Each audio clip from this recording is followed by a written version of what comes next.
10 bilyong piso.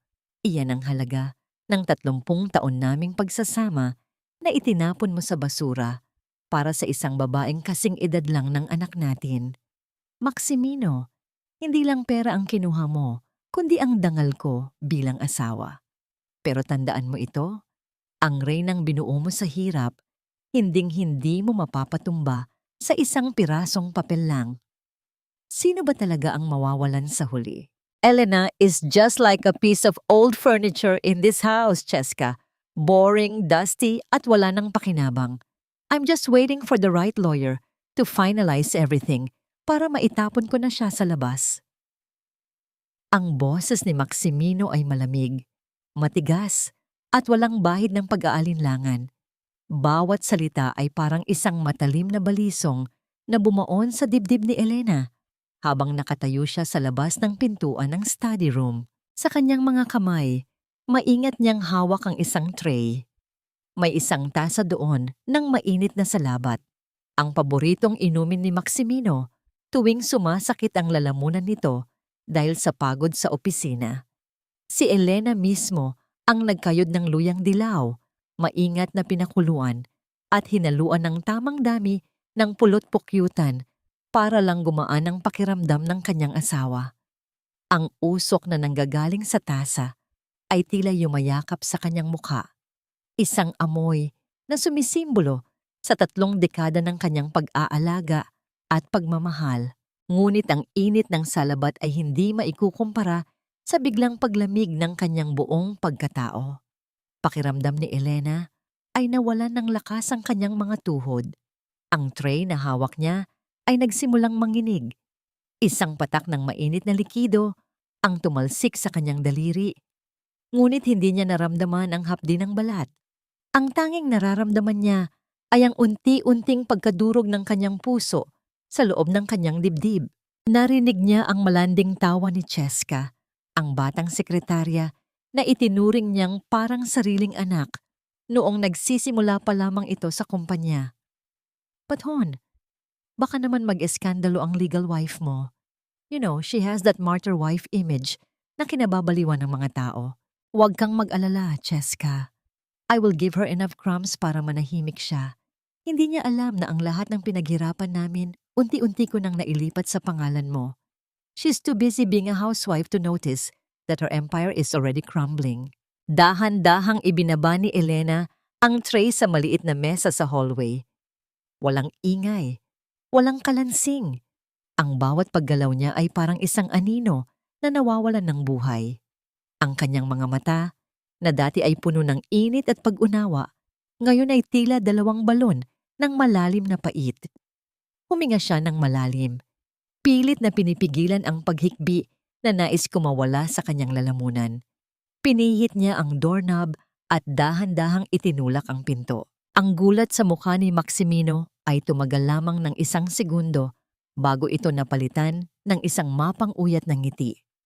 Samantala, si Cheska ay nanatiling nakaupo sa gilid ng mesa ni Maximino. Ang kanyang maikling palda ay tila isang insulto sa harapan ni Elena. Narinig mo naman pala lahat, Elena.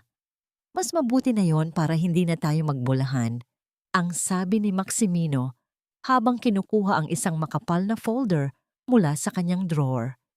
Inihagis niya ito sa ibabaw ng lamesa. Pirmahan mo na ang petition for annulment. I'll let you keep the old house sa Laguna at bibigyan kita ng buwanang allowance. It's more than enough for a woman who does nothing but cook and wait for me. Tiningnan ni Elena ang kanyang asawa, ang lalaking kasama niyang nangarap noong wala pa silang pambili ng sapatos, ang lalaking pinagsilbihan niya ng higit pa sa kanyang sarili. Ang Maximino na nasa harap niya ngayon ay isang estranghero na may pusong gawa sa bato. Yumuko si Elena at tiningnan ang mga dokumento. Ngunit sa gitna ng kanyang panlalabo ng paningin dahil sa luhang pilit niyang itinatago, may isang detalyeng kumuha ng kanyang atensyon.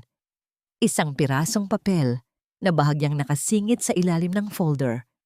Isang logo ng bangko na hindi pamilyar sa kanya at isang pirma na kamukhang-kamukha ng kanyang sariling sulat kamay. Ngunit alam niyang hindi niya kailanman nilagdaan. Isang malamig na kilabot ang dumaloy sa kanyang likuran. Higit pa sa pangangaliwa ang ginagawa ng kanyang asawa. Bakit, Elena? Bakit ganyan ka makatingin? Ang pangungutya ni Cheska habang lumalapit sa kanya. Accept the truth. You're obsolete. Tapos na ang panahon ng mga reynang amoy kusina. Hindi sumagot si Elena. Nanatili siyang tahimik. Ang kanyang kamay ay dahan-dahang humawak sa gilid ng lamesa. Ang kanyang katahimikan ay hindi tanda ng pagsuko, kundi ang simula ng isang bagyo na walang sinuman sa silid na yon ang nakahandang harapin. Sa loob ng kanyang isip, isang tanong ang paulit-ulit na umaalingaw-ngaw. Maximino, hanggang saan ang kaya mong gawin para lang burahin ako sa buhay mo? At hanggang saan ang kaya kong gawin para patunayan na nagkamali ka ng kinalabang babae? Tumingala si Elena at sa unang pagkakataon, nakita ni Maximino ang isang kislap sa mga mata ng kanyang asawa na hindi niya kailanman nakita sa loob ng 30 taon. Isang kislap na puno ng panganib. Dahan-dahang kinuha ni Elena ang fountain pen sa ibabaw ng mesa. Ngunit hindi niya ito itinukod sa papel.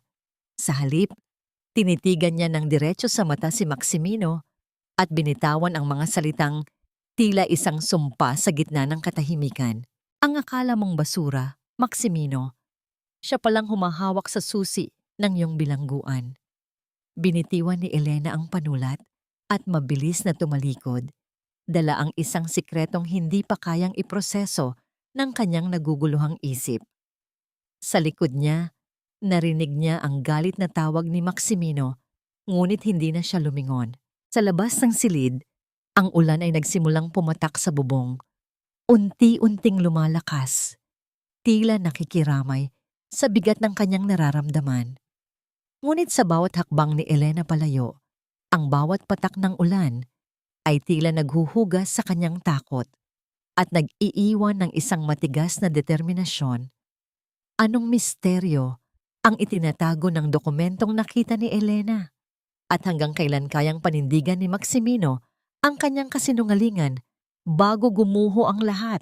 Ang pinakamasakit na bahagi ng pagtataksil ay hindi ang mismong pag-alis ng taong mahal mo, kundi ang pagkatanto na ang lalaking pinag-alayan mo ng 30 taon ay matagal na palang naging estranghero sa sarili ninyong tahanan. Ang bawat hakbang ni Elena paakyat sa hagdan ay tila may kasamang mabigat na tanikala. Ang mga litrato sa dingding, ang kanilang kasal sa maliit na kapilya, ang binyag ng kanilang panganay, ang inaugurasyon ng kanilang unang warehouse, ay tila mga piping saksi na ngayon ay bumaling ang tingin sa kanya ng may awa. Pagpasok niya sa kanilang silid, sinalubong siya ng amoy ng mamahaling pabango ni Maximino. Isang amoy na dati ay nagbibigay sa kanya ng katiwasayan, ngunit ngayon ay tila lason na sumasakal sa kanyang hininga. Nakita niya ang isang maleta sa gilid ng kama. Hindi ito sa kanya. Ito ay kay Maximino. Ang mga damit nito, na siya mismo ang maingat na nagplansa nitong umaga, ay nakasalansa na doon nang walang kaayusan. Dahan-dahang lumapit si Elena sa dresser at hinawakan ang isang maliit na alahas. Isang manipis na gintong pulseras. Ito ang unang regalo ni Maximino sa kanya noong nagtatrabaho pa sila bilang mga kargador sa palengke. Kupas na ang ginto nito, may mga gasgas na rin, ngunit para kay Elena, higit pa ito sa anumang diamante. Hinaplos niya ang bawat ukit nito at doon, sa gitna ng katahimikan ng silid, ang unang patak ng luha ay bumagsak sa kanyang palad. Hindi ito ang iyak ng isang babaeng sumusuko, kundi ang iyak ng isang pusong pilit na binubuo ang mga piraso ng sarili. Sa gitna ng pagkawasak, narinig niya ang mabibigat na yabag ni Maximino sa hallway. Bumukas ang pinto ng walang pasintabi. Bakit ka tumakbo ng ganoon, Elena? You look like a fool sa harap ni Cheska. Ang sabi ni Maximino habang nagtatanggal ng kanyang mamahaling relo. Wala man lang bakas ng pagsisisi sa kanyang tinig. We need to be civil about this. Ang divorce ay business transaction na lang ngayon. Ayaw kong magmukha tayong kawawa sa social circles natin. Humarap si Elena. Ang kanyang mga mata ay tuyo na, ngunit puno ng apoy na hindi maunawaan ni Maximino. Business transaction, Maximino? Noong nagsisimula tayo, noong wala tayong pambayad ng kuryente, at ang tanging puhunan natin ay ang aking sipag at ang maliit na pamanang iniwan ni tatay. Business transaction din ba ang tawag mo doon? Nagtagis ang bagang ni Maximino. That was decades ago. Huwag mo nang isumbat ang nakaraan.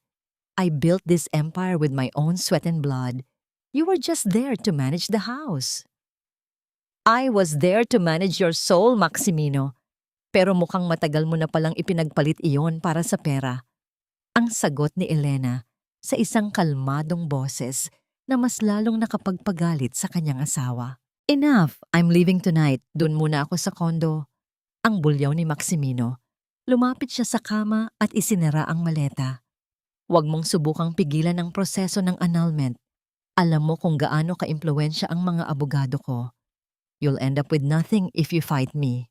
Nang lumabas si Maximino, dala ang kanyang maleta.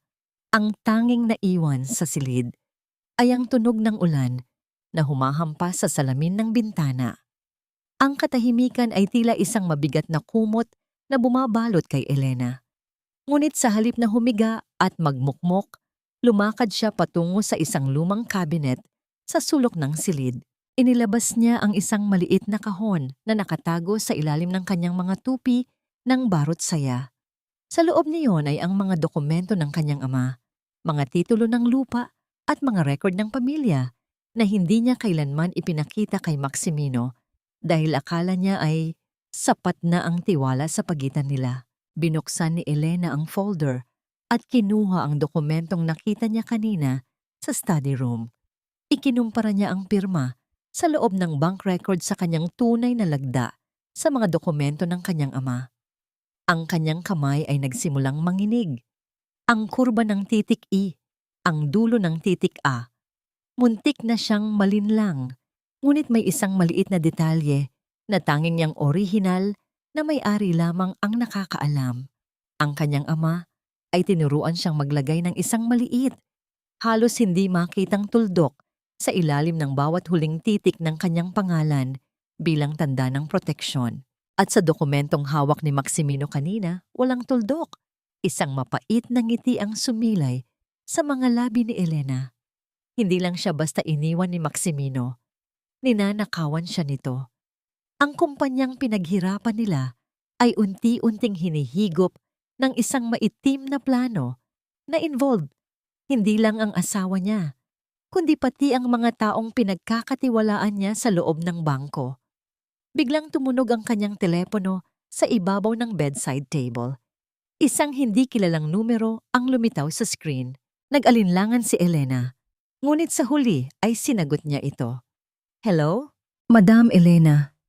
Ang boses sa kabilang linya ay mahina, tila nagtatago sa takot. Huwag po kayong magtatanong kung sino ako, pero kailangan niyo pong malaman, hindi lang annulment ang pinaplano ni Sir Maximino. May mga dokumento siyang ipinapirma sa mga tauhan sa accounting na magpapatunay na kayo ang kumuha ng pera mula sa pension fund ng mga empleyado. Gagawin nila kayong kriminal para mawalan kayo ng karapatan sa kumpanya. Bago pa man makasagot si Elena, naputol na ang linya. Napaupo si Elena sa gilid ng kama. Ang kanyang puso ay tumitibok ng mabilis. Ang bawat sulok ng silid na dati niyang itinuturing na kanlungan ay tila nagiging isang bitag. Hindi na lang ito laban para sa kanyang puso. Ito ay laban para sa kanyang kalayaan. Sino ang taong tumawag sa kanya? At hanggang saan ang kayang gawin ni Maximino para masiguro na mabulok siya sa kulungan habang nagpapakasasa ito sa yaman kasama si Cheska. Tumingin si Elena sa labas ng bintana kung saan ang kidlat ay pansamantalang nagbigay ng liwanag sa madilim na hardin. Sa bawat pagkulog, tila may isang boses sa loob niya na sumisigaw ng pagbangon. Hindi sapat ang palitan ng pangalan sa pintuan para maging may-ari ka ng bahay. Ang tunay na karapatan ay hindi nabibili ng pera at lalong hindi nakukuha sa pangaagaw. Madaling araw pa lang ay gising na si Elena. Sa gitna ng dilim, tanging ang mahinang liwanag mula sa kusina ang nagsisilbing gabay niya. Nakaugalian na niyang ipaghanda ng kape ang mga kasambahay at mga guard bago sila magsimula ng trabaho. Kahit sa gitna ng unos na sumisira sa kanyang buhay, ang pagiging maalaga ni Elena ay hindi kailanman nagbago. Habang hinahalo niya ang asukal sa tasa, ang tunog ng kutsara na tumatama sa porselana ay tila isang malungkot na kampana sa loob ng tahimik na mansyon. Isang kamay ang dahan-dahang pumatong sa kanyang balikat. Si Manang Rosa yon, ang punong kasambahay na kasama na nila mula noong nagsisimula pa lang sila sa maliit na apartment sa Binondo. Ate Elena, magpahinga ka naman. Kanina ka patulala sa harap ng kalan. Ang mahinahong sabi ni Rosa, ang kanyang boses ay puno ng pag-aalala. Ngumiti ng bahagya si Elena, isang nangiting hindi umaabot sa kanyang mga mata. Ayos lang ako, Rosa.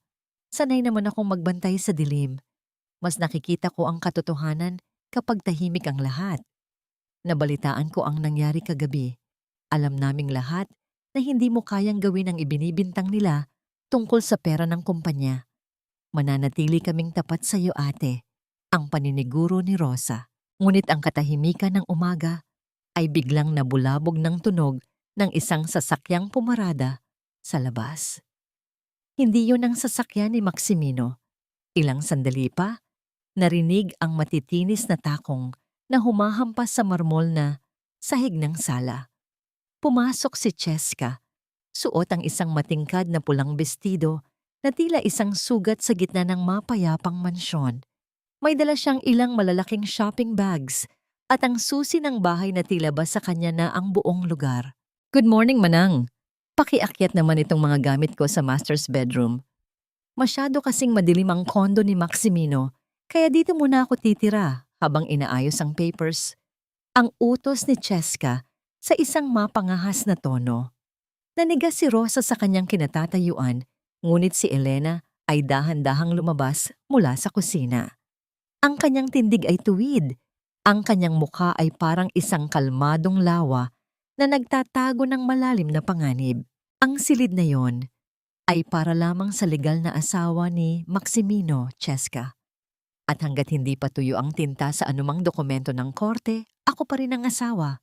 Ang malamig na sabi ni Elena. Tumawa ng maikli si Cheska. Isang tunog na parang pagkiskis ng bakal sa semet. Legal wife? Elena, look at yourself. You're a relic. Isang alaala ng nakaraan na pilit na lang ibinabaon ni Maximino. Bakit hindi mo na lang tanggapin ang pagkatalo? Mas mapapadali ang buhay mo kung aalis ka na rito ng kusa bago ka pa kaladkarin ng mga pulis. Lumapit si Elena ng isang hakbang. Hindi siya sumigaw, hindi rin siya nagpakita ng galit, ngunit ang presensya niya ay sapat na para mapaatras ng bahagya si Cheska. Ang mga pulis ay dumarating para sa mga kriminal, Cheska, at alam nating dalawa kung sino ang tunay na magnanakaw dito. Hindi lang asawa ang ninakaw mo, kundi pati ang dangal ng kumpanyang kinalakihan mo. Huwag mo akong takutin, matanda. Maximino loves me. At gagawin niya ang lahat para mawala ka sa landas namin. Ang bulyaw ni Cheska, ang kanyang mukha ay namumula na sa inis. Bago pa man makasagot si Elena, isang malakas na tunog ng pagbagsak ng kung anong bagay ang narinig mula sa itaas. Nagtakbuhan sila patungo sa hagdan at nakita ang isa sa mga tauhan ni Maximino na naglalabas ng isang lumang vault mula sa library ng kanyang yumaong ama. Anong ginagawa niyo? Iyan ay pag-aari ng tatay ko. Ang sigaw ni Elena. Utos ni Sir Maximino, Madam. Kailangan daw po itong dalhin sa opisina para sa audit. Ang sagot ng lalaki, hindi makatingin ng diretso kay Elena. Doon naramdaman ni Elena ang tunay na panganib. Ang vault na yon ay naglalaman ng mga orihinal na dokumento ng kanyang pamanang lupa. Ang pundasyon ng kanilang kumpanya. Kung makuha yon ni Maximino, mawawalan siya ng tanging alas na hawak niya. Mabilis na kinuha ni Elena ang kanyang telepono at tinawagan ng isang tao na matagal na niyang hindi nakakausap. Si Attorney Jose Mendoza, ang matalik na kaibigan ng kanyang ama na matagal nang nagretiro. Attorney Mendoza, kailangan ko po ng tulong niyo. Sinusubukan nilang kunin ang lahat, pati ang alaala ni tatay. Ang pabulong na sabi ni Elena habang nagtatago sa ilalim ng hagdan. Elena, iha. Ang boses ng matanda ay seryoso. Ingatan mo ang maliit na susi na ibinigay sa iyo ng tatay mo bago siya mamatay. Hindi ang vault ang mahalaga, kundi ang nakatago sa likod ng lumang painting sa library. Huwag mong hahayaang mahanap nila iyon. Naputo lang usapan nang maramdaman ni Elena ang anino ni Cheska sa kanyang likuran. Sino ang kausap mo, Elena? Are you calling for help? Too late. Inutusan na ni Maximino ang bangko na i-freeze ang lahat ng accounts mo. You're penniless starting today. Ang pangungutya ni Cheska. Tumingala si Elena. Ang kanyang puso ay tumitibok ng mabilis, ngunit ang kanyang isip ay nagsisimula nang bumuo ng isang plano. Hindi lang siya basta biktima. Siya ang arkitekto ng tagumpay ni Maximino at siya rin ang magiging arkitekto ng pagbagsak nito. Anong lihim ang nakatago sa likod ng painting na tinutukoy ni Attorney Mendoza? At paano makakalaban si Elena kung ang lahat ng kanyang pera ay kinuha na ng kanyang asawa? Ang ulan sa labas ay tumigil na, ngunit ang baha sa loob ng mansyon ay unti-unti nang tumataas, nagbabantang lunurin ang sinumang hindi marunong lumangoy sa agos ng katotohanan. Ang akala ng marami, ang katahimikan ay tanda ng pagsuko. Hindi nila alam, ang pinakamalakas na bulyaw ay nagmumula sa pusong nagtitiis, nagmamasid, at naghihintay ng tamang pagkakataon para bumawi. Ang bawat ingay ng mga gamit na inilalabas mula sa library ay tila isang hampas. Sa pandinig ni Elena, naririnig niya ang mga utos ni Cheska na tila ba ito na ang bagong reyna ng tahanan. Ngunit sa halip na makipagtalo, nanatili si Elena sa isang sulok ng pasilyo, nakayakap sa kanyang sarili habang ang kanyang mga mata ay nakatitig sa pintuan ng library na dahan-dahang nawawalan ng laman. Ilabas niyo na ang lahat ng iyan. Itapon ang mga lumang libro na amoy amag. Gusto kong gawing modernong walk-in closet ang silid na ito. Ang boses ni Cheska ay puno ng kapalaluan. Huminga ng malalim si Elena. Alam niyang ito na ang huling pagkakataon. Nang lumabas ang mga tauhan, dala ang mabigat na vault at sumunod si Cheska para kumuha ng juice sa kusina. Mabilis na pumasok si Elena sa loob ng silid. Ang amoy ng luma at tuyong papel ay sumalubong sa kanya. Ang amoy ng kanyang ama, si Don Santiago. Tumingin siya sa malaking painting sa dulo ng silid. Ito ay isang portrait ng kanyang ama habang nakatanaw sa malawak na bukirin ng Laguna. Ang lugar kung saan sila nagsimula bago sila naging mga bilyonaryo. Ang mga mata ng kanyang ama sa painting ay tila sumusubaybay sa bawat galaw niya, nagbibigay ng lakas na matagal na niyang kinalimutan. Dahan-dahang lumapit si Elena sa painting. Nanginginig ang kanyang mga daliri habang hinahawakan ang gintong frame nito. Hinanap niya ang maliit na gatla sa likod, gaya ng itinuro ni Attorney Mendoza. Sa gitna ng kanyang pagmamadali, naramdaman niya ang isang tuyong bulaklak na nakaipit sa gilid ng frame. Isang sampagitan na siya mismo ang nag-ipit doon noong bata pa siya para sa kaarawan ng kanyang ama. Ang maliit na detalyeng ito ay nagpadaloy ng init sa kanyang puso. Kahit sa gitna ng kadiliman, ang pagmamahal ng kanyang magulang ay nananatiling proteksyon sa kanya. Isang mahinang tunog ng pagpihit ng kahoy ang narinig nang itulak ni Elena ang isang maliit na panel sa likod ng painting. Doon, nakatago ang isang makapal na envelope na nakabalot sa plastik. Mabilis niya itong kinuha at itinago sa ilalim ng kanyang suot na malapad na balabal. Eksaktong pagtalikod niya, bumukas ang pinto. Si Maximino ang pumasok, ang kanyang mukha ay madilim at puno ng pagkainis. Anong ginagawa mo pa rito, Elena? I told you, this room is off limits now. Ang malamig na sabi ni Maximino. Lumapit siya at tiningnan ang portrait ni Don Santiago nang may pandidiri.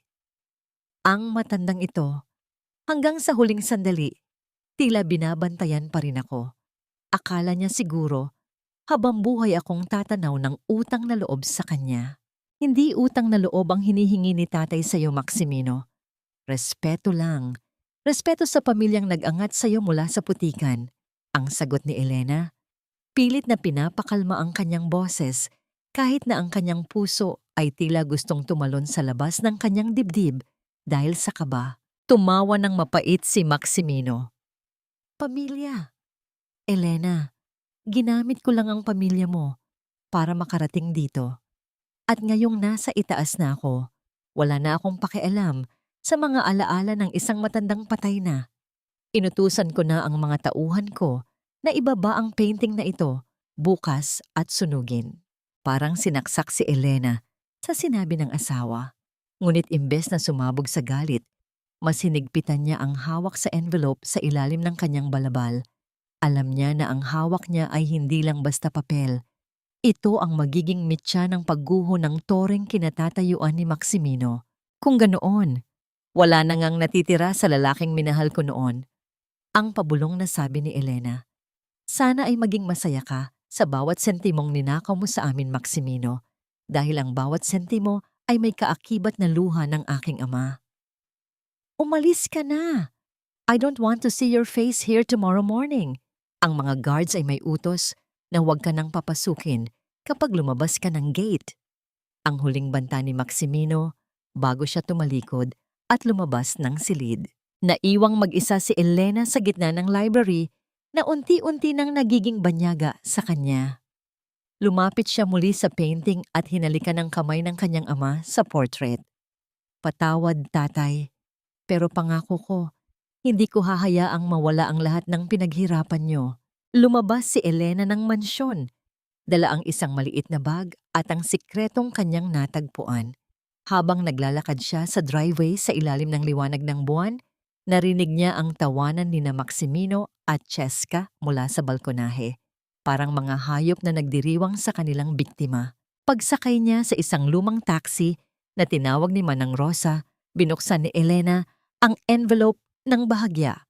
Ang kanyang mga mata ay nanlaki nang makita ang nilalaman nito. Hindi lang ito titulo ng lupa. Ito ay isang antenuptial agreement na may lagda ni Maximino bago pa man sila ikasal.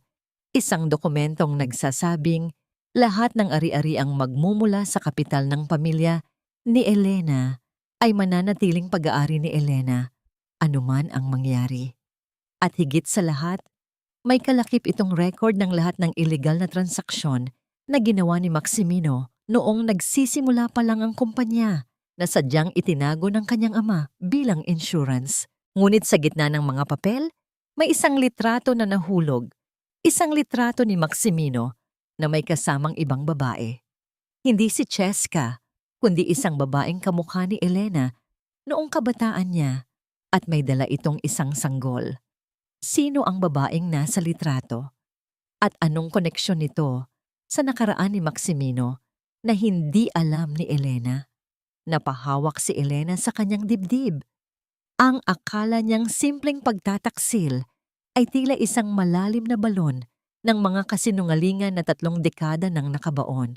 Akala ko, ang katotohanan ang magpapalaya sa akin. Pero bakit pakiramdam ko, ito ang huling pako na magbabaon sa akin sa hukay ng pait at pagsisisi? Ang loob ng taxi ay mabaho, amoy luma, at pinaghalong usok ng sigarilyo at mura na air freshener. Malayo ito sa bango ng kanilang mamahaling SUV na may mga upuang gawa sa leather.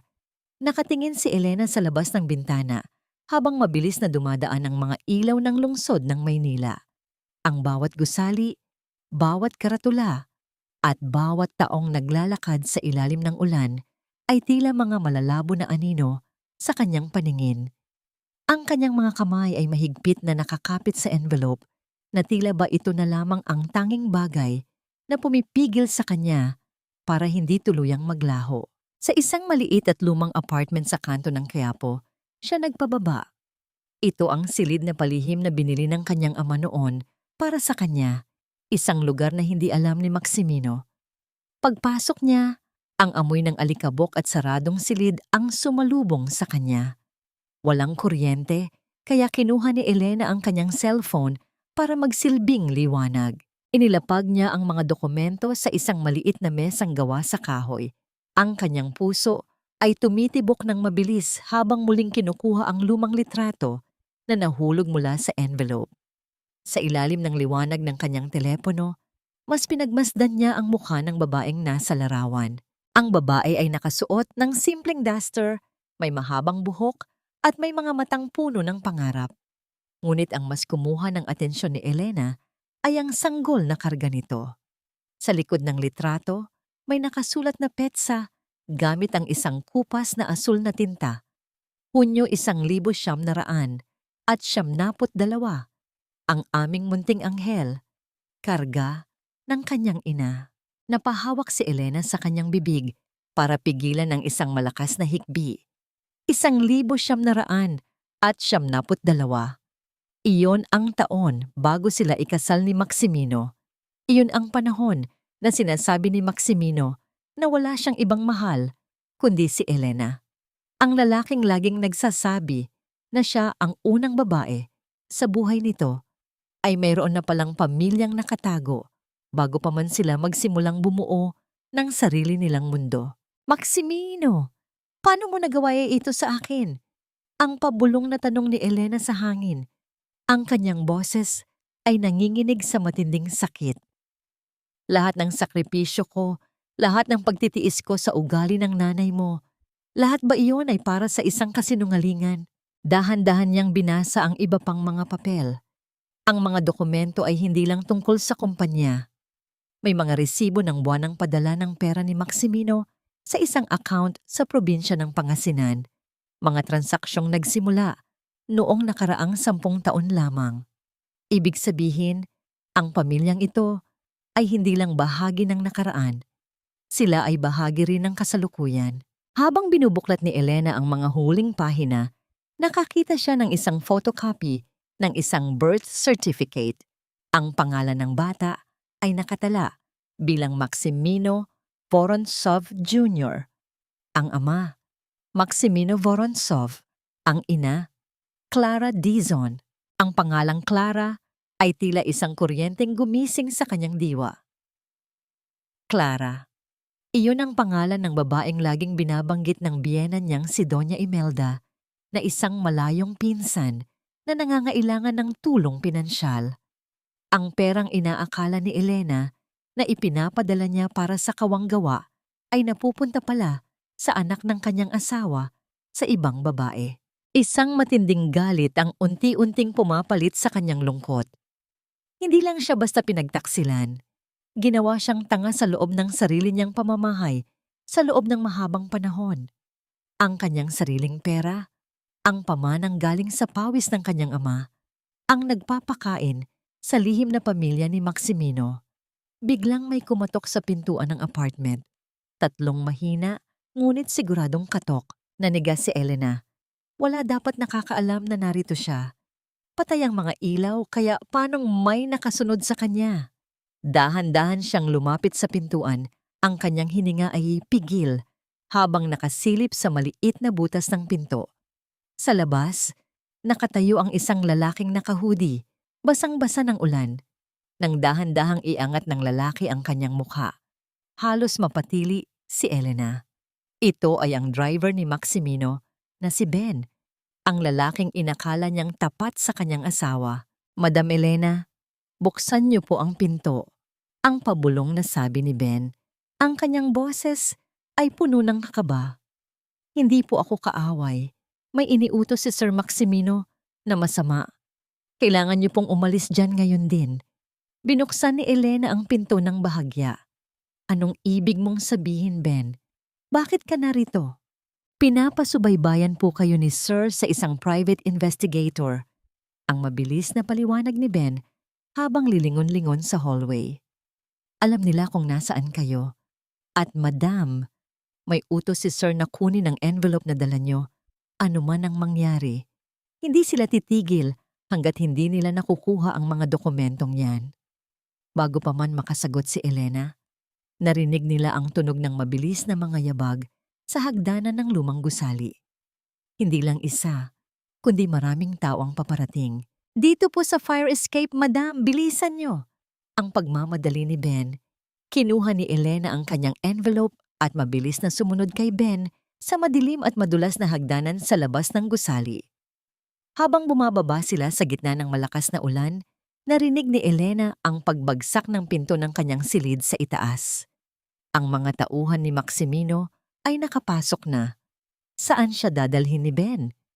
At bakit ito tumutulong sa kanya, gayong alam niyang maaari itong mawala ng trabaho o mas lalo pang mapahamak? Habang tumatakbo sila sa madilim na eskinita ng Quiapo, naramdaman ni Elena ang bigat ng bawat hakbang. Ngunit sa gitna ng takot, isang bagay ang malinaw sa kanya. Ang Elena, na dating madaling lokohin, ay namatay na sa silid na yon. Ang Elenang natitira ay isang babaeng handang itaya ang lahat para sa katarungan. "Huwag po kayong titigil, madam. Malapit na tayo." Ang pabulong na sigaw ni Ben habang hinihila si Elena sa gitna ng baha at nagsisisikang mga kariton sa gilid ng kalsada. Ang bawat paghinga ni Elena ay parang apoy na sumusunog sa kanyang baga. Ang ulan ay hindi na lang basta tubig, kundi tila maliliit na karayom na tumutusok sa kanyang balat. Habang tumatakbo, isang alaala ang biglang sumagi sa kanyang isip. Isang gabi noong nagsisimula pa lang sila ni Maximino.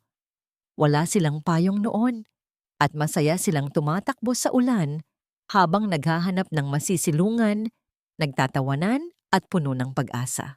Ngayon, tumatakbo rin siya sa ilalim ng parehong ulan, ngunit ang lalaking nagbigay sa kanya ng init noon ang siya mismong nagpapadala ng lamig ng kamatayan sa kanyang likuran. Naririnig niya ang mga sigaw ng mga lalaking humahabol sa kanila.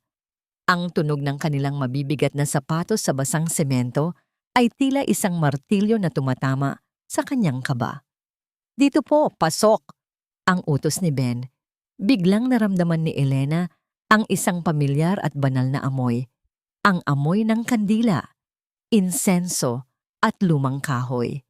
Nasa loob sila ng simbahan ng Quiapo. Sa gitna ng kadiliman ng gabi, ang loob ng simbahan ay nababalot ng isang misteryosong katahimikan. Ang mga imahe ng mga santo ay tila nakatingin sa kanila ng may pakikiramay. Dinala siya ni Ben sa isang madilim na sulok malapit sa kumpisalan at doon sila sumandal sa malamig na pader para humabol ng hininga. Ang puso ni Elena ay tumitibok ng ganoon na lamang kabilis, tila isang ibon na nagpupumiglas sa loob ng isang hawla. Ang kanyang mga kamay ay nanginginig habang yakap pa rin ang envelope. Napansin niya ang kanyang refleksyon sa isang maliit na salamin sa gilid. Ang kanyang buhok ay gulo-gulo, ang kanyang damit ay puno ng putik, at ang kanyang mga mata ay punong-puno ng takot. Hindi niya makilala ang sarili. Nasaan na ang matikas at kagalang-galang na si Madam Elena Vorontsov? "Ben!" Ang halos pabulong na tawag ni Elena, ang kanyang boses ay basag. "Bakit? Bakit mo ito ginagawa? Maari kang mamatay. Maari kang ipakulong ni Maximino."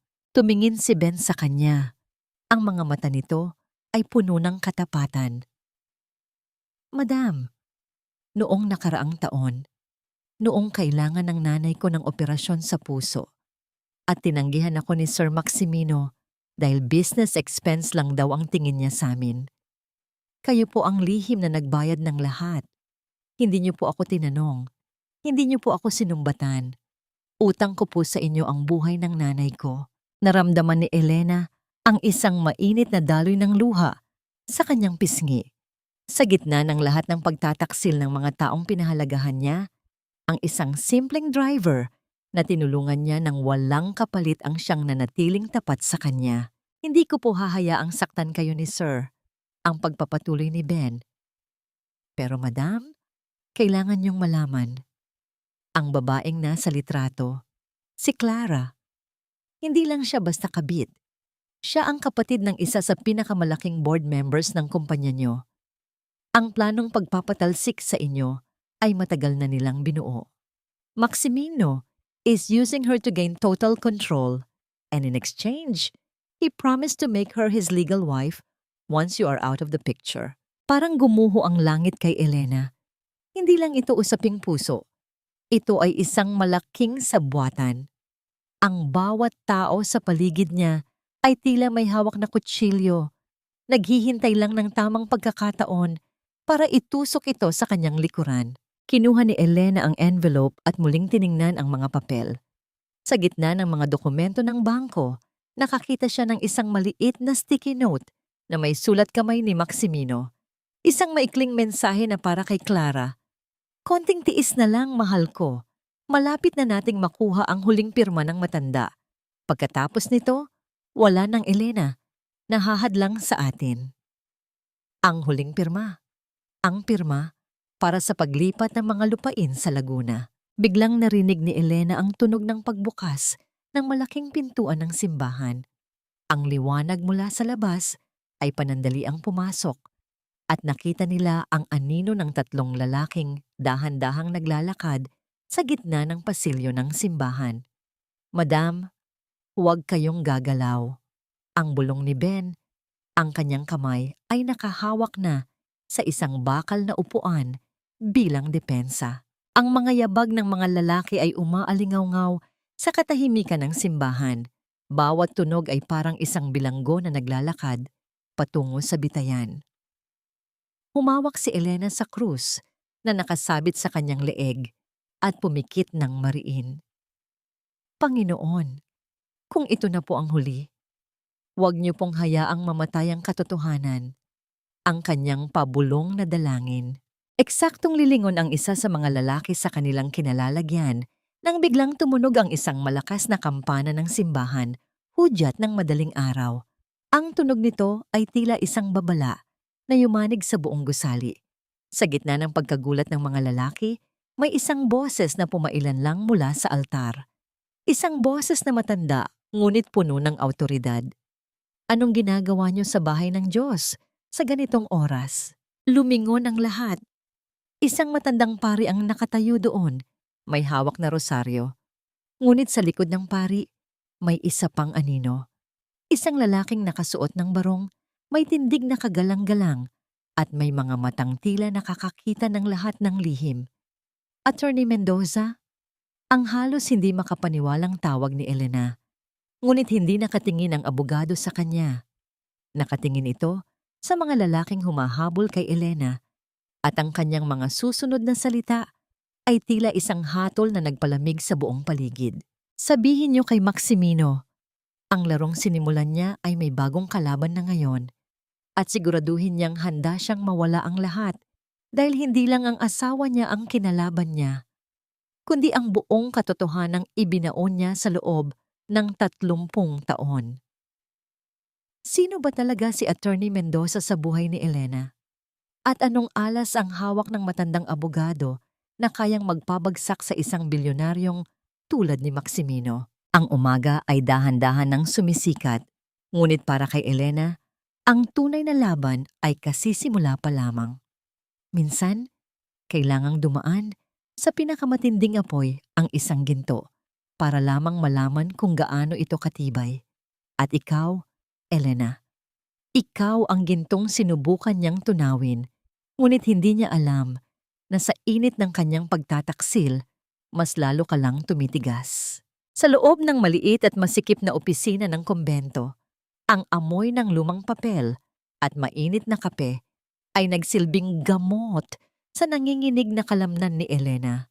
Nakaupo siya sa isang kahoy na silya, ang kanyang mga paa ay hubad at puno pa rin ng bakas ng putik mula sa kalsada. Hawak niya ang isang baso ng mainit na tubig. Ang init nito ay dahan-dahang gumagapang sa kanyang mga palad, ngunit ang ginaw sa kanyang puso ay nananatili pa rin. Pinanood niya si Attorney Mendoza habang maingat nitong sinusuri ang mga dokumentong galing sa envelope. Ang matandang abogado ay tila isang manghahabi ng katotohanan, Ang bawat pahina ay binabasa ng may malalim na konsentrasyon sa likod ng kanyang makapal na salamin. Attorney, totoo ba ang lahat ng ito? Ang mahinang tanong ni Elena. Ang litrato, ang bata, ang lahat ng pandaraya ni Maximino? Ibinaba ni Attorney Mendoza ang mga papel at tumingin ng diretso kay Elena. Ang kanyang mga mata ay puno ng lungkot, ngunit may halong determinasyon. Iha, ang iyong ama, si Don Santiago, ay isang matalinong tao. Noong nalaman niyang balak mong pakasalan si Maximino, hindi siya tumutol, pero hindi rin siya naging kampante. Ang antenuptial agreement na ito ay hindi lang proteksyon para sa yaman niyo. Ito ay isang testamento ng kawalang tiwala ni Santiago sa lalaking iyon. Humigpit ang hawak ni Elena sa baso. Bakit hindi ito sinabi ni tatay sa akin? Dahil gusto niyang ikaw mismo ang makatuklas ng katotohanan kapag handa ka na. Alam niyang mahal na mahal mo si Maximino at ang pag-ibig ay madalas na nagiging piring sa mga mata. Pero tingnan mo ito. Itinuro ng abogado ang isang sugnay sa dulo ng dokumento. Ang lahat ng shares ni Maximino sa kumpanya ay nasa ilalim ng conditional ownership. Kapag napatunayan na nagkaroon siya ng moral turpitude o immoral na gawain na nakasira sa reputasyon ng pamilya, kusa itong babalik sa iyo. Ang bata sa litrato, ang pamilyang itinatago niya, iyan ang susi para bawiin mo ang lahat.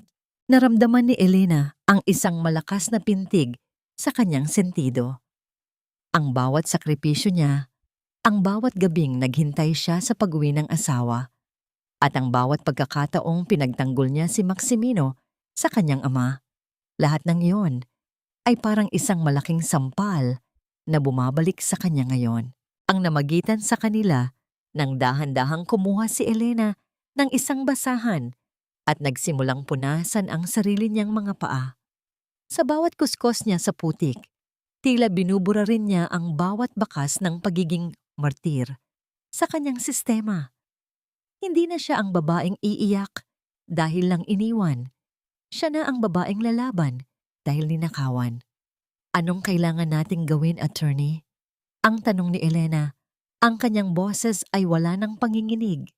Ito ay tuyo, matigas, at puno ng awtoridad. Kailangan nating maging matalino, Elena. Sa ngayon, iniisip ni Maximino na nagtatago ka sa takot. Hayaan natin siyang magdiwang kasama ang kanyang kabit. Hayaan nating isipin niya na hawak na niya ang tagumpay. Habang ginagawa niya iyon, unti-unti nating kukunin ang suporta ng mga board members na matagal na ring naiirita sa kanyang kayabangan.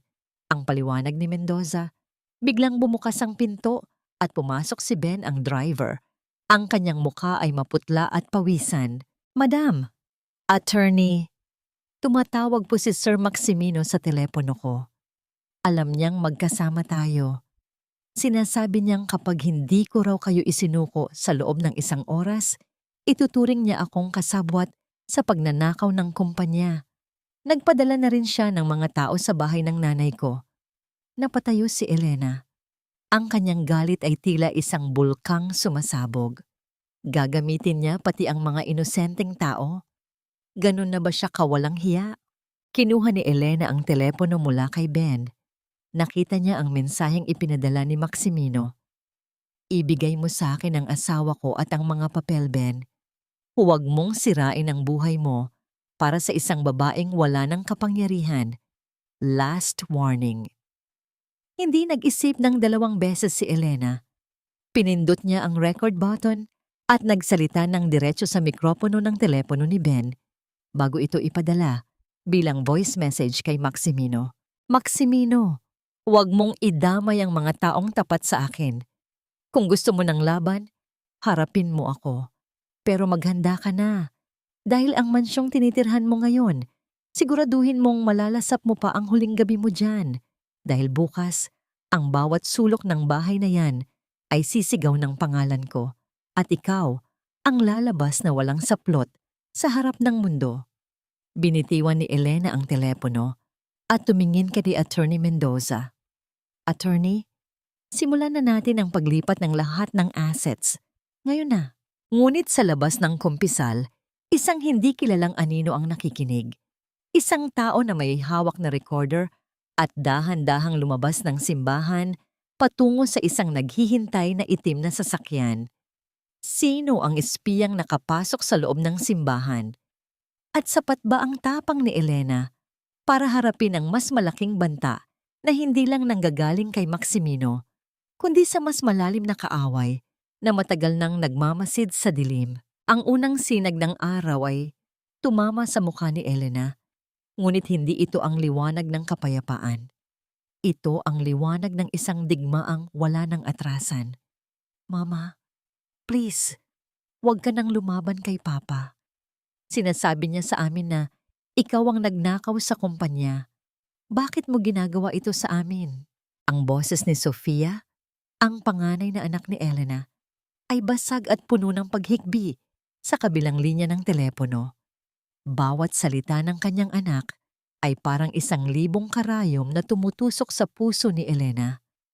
Habang nakikinig, tinititigan ni Elena ang kanyang sariling mga kamay na nanginginig sa loob ng ligtas na hideout na ibinigay ni Attorney Mendoza.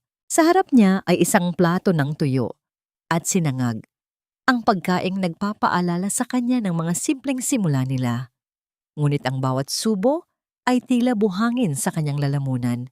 Ang miltra ng pagkain na dahan-dahang lumalamig ay simbolo ng kanyang nawawasak na pamilya. Habang sinusubukan niyang magpakatatag para sa kanyang katarungan, ang lalaking pinagkatiwalaan niya ay unti-unti nang nilalaso ng isipan ng kanilang sariling mga anak. Sofia, anak, maniwala ka sa akin. Hindi totoo ang lahat ng sinasabi ng papa mo. Ang pabulong na sagot ni Elena, pilit na pinipigilan ang pagtulo ng luha. Pero ma, may mga dokumento si papa. Ipinakita niya sa amin ang mga pirma mo.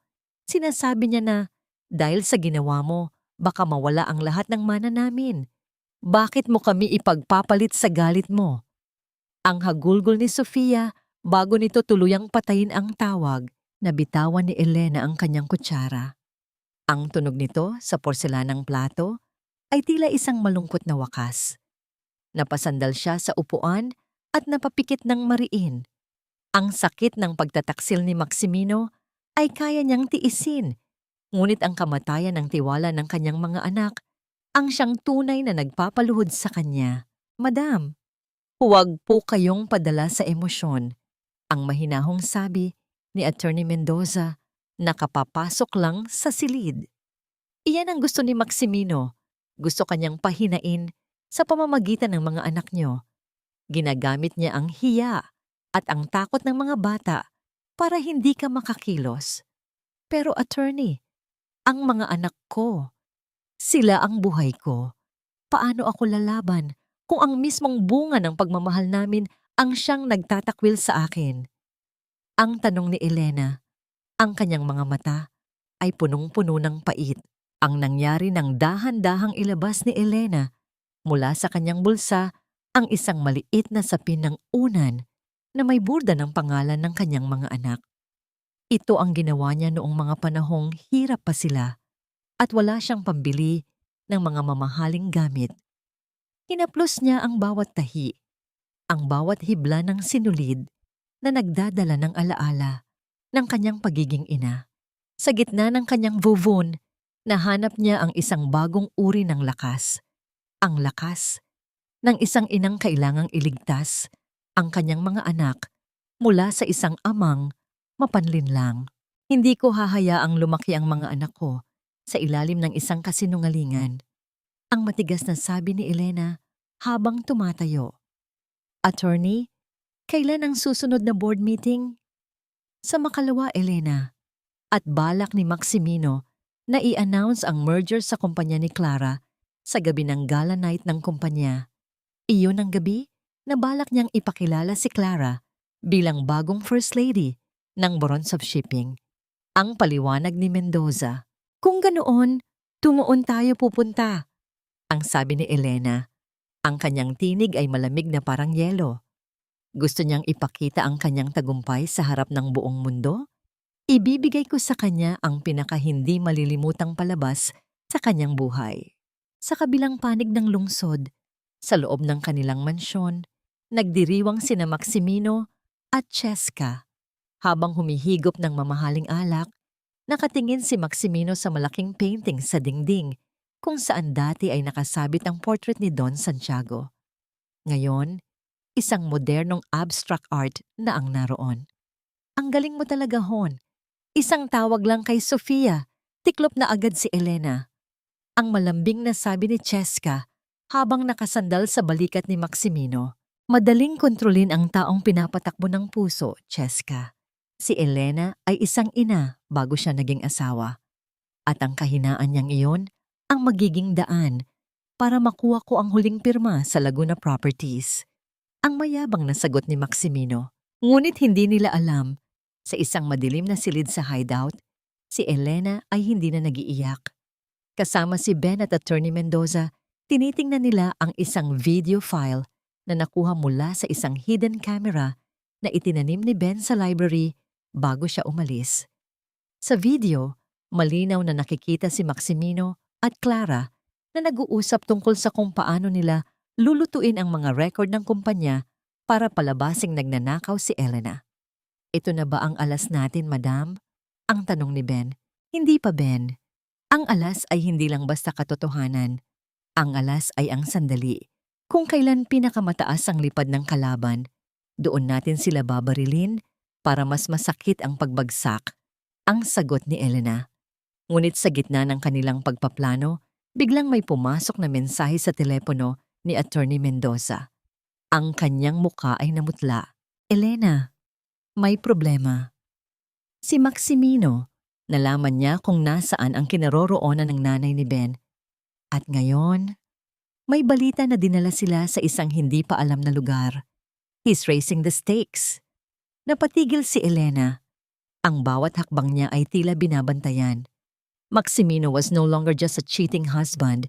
He was a desperate monster. Mapoprotektahan ba ni Elena ang mga taong tumutulong sa kanya habang sinusubukang bawiin ang kanyang pamilya? O mapipilitan siyang isuko ang lahat ng ebidensya para lamang sa kaligtasan ni Ben at ng kanyang ina? Ang gabi ng gala ay papalapit na at ang bawat segundo ay tila isang bombang nakatakdang sumabog. Ang bawat kataga sa mensaheng iyon ni Maximino ay tila mga linta na sumisipsip sa natitirang lakas ni Elena. Sa screen ng kanyang telepono, nakita niya ang isang litrato ni Nanay Isabel, ang ina ni Ben, na nakaupo sa isang silya, mukhang pagod at takot, sa loob ng isang silid na walang bintana.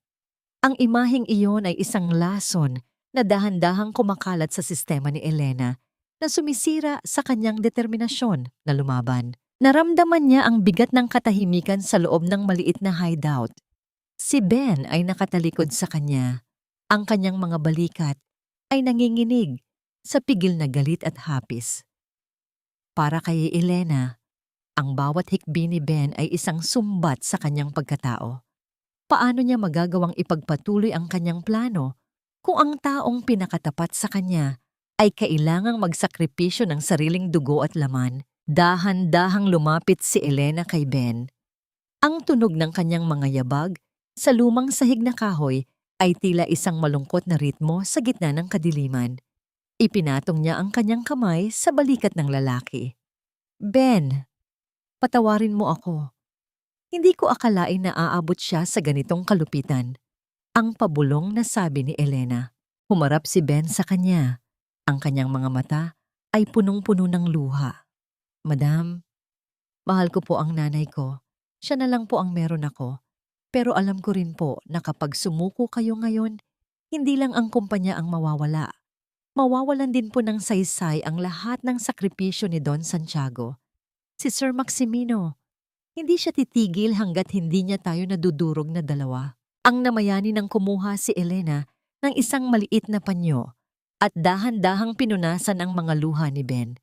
Sa simpleng pagkilos na yon, tila isang pangako ang nabuo. Isang pangako na hindi lang ito laban para sa yaman, kundi laban para sa bawat buhay na niyapakan ni Maximino. Huwag kang mag-alala, Ben. Hindi tayo susuko, pero hindi rin natin pababayaan ang nanay mo. Ang matigas na sabi ni Elena. Lumingon siya kay Attorney Mendoza na kanina pa nakikinig.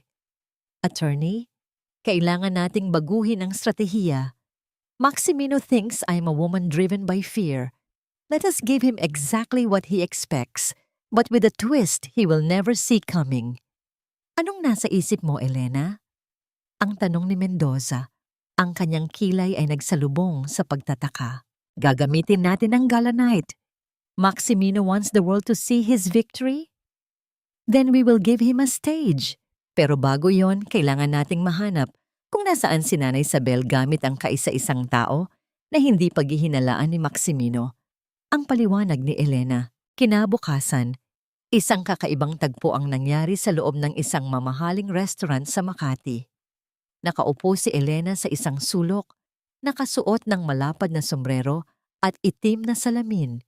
Ilang minuto ang lumipas, dumating ang isang babaeng nakasuot ng uniforme ng kasambahay.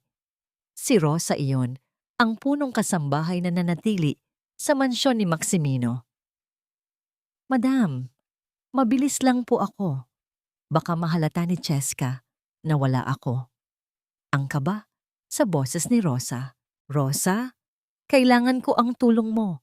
Nasaan si Nanay Isabel? Alam kong narinig mo ang mga tauhan ni Maximino na nag-uusap. Ang direktang tanong ni Elena. Nag-alinlangan si Rosa, ngunit nang hawakan ni Elena ang kanyang kamay ng mahigpit, tumulo ang luha nito. Nasa lumang warehouse po sila sa Cavite, madam. Ang lugar na tinatawag nilang Sector 7. Balak po nilang ilipat ang matanda pagkatapos ng gala night para tuluyan ng mawala ang ebidensya. Salamat, Rosa. Mag-iingat ka. Ang huling sabi ni Elena bago mabilis na umalis. Habang nagmamaneho si Ben patungo sa Cavite, si Elena ay abala sa kanyang telepono. Hindi siya tumatawag sa pulis. Tumatawag siya sa mga asawa ng mga board members, ang mga babaeng matagal na niyang naging kaibigan at nakasama sa mga charity events. Alam ni Elena ang kapangyarihan ng chismis at ng social influence sa lipunang ginagalawan nila. Hello, Cynthia? Kamusta ang paghahanda para sa gala bukas? May gusto lang akong ibahagi sa'yo. Isang sikretong baka magpabago sa tingin niyo sa inyong host. Oo, tungkol kay Maximino at sa kanyang bagong pamilya. Isang mapait na ngiti ang sumilay sa mga labi ni Elena. Habang sinusubukan ni Maximino na gamitin ang takot, gagamitin naman ni Elena ang katotohanan na parang isang virus na kakalat sa bawat sulok ng high society. Nang makarating sila sa warehouse sa Cavite, ang paligid ay nababalot ng katahimikan. Ngunit sa likod ng mga kinakalawang na yero, naririnig ang mahinang pag-ubo ng isang matanda. Ben, diyan ka lang. Ako ang papasok. Ang utos ni Elena. Pero madam, mapanganib po. Iniisip nila na mahina ako, Ben. Iyon ang alas ko. Hindi nila babarilin ang isang babaeng mukhang susuko na. Ang sagot ni Elena habang dahan-dahang lumalabas ng sasakyan, dala ang envelope na matagal na niyang iniingatan.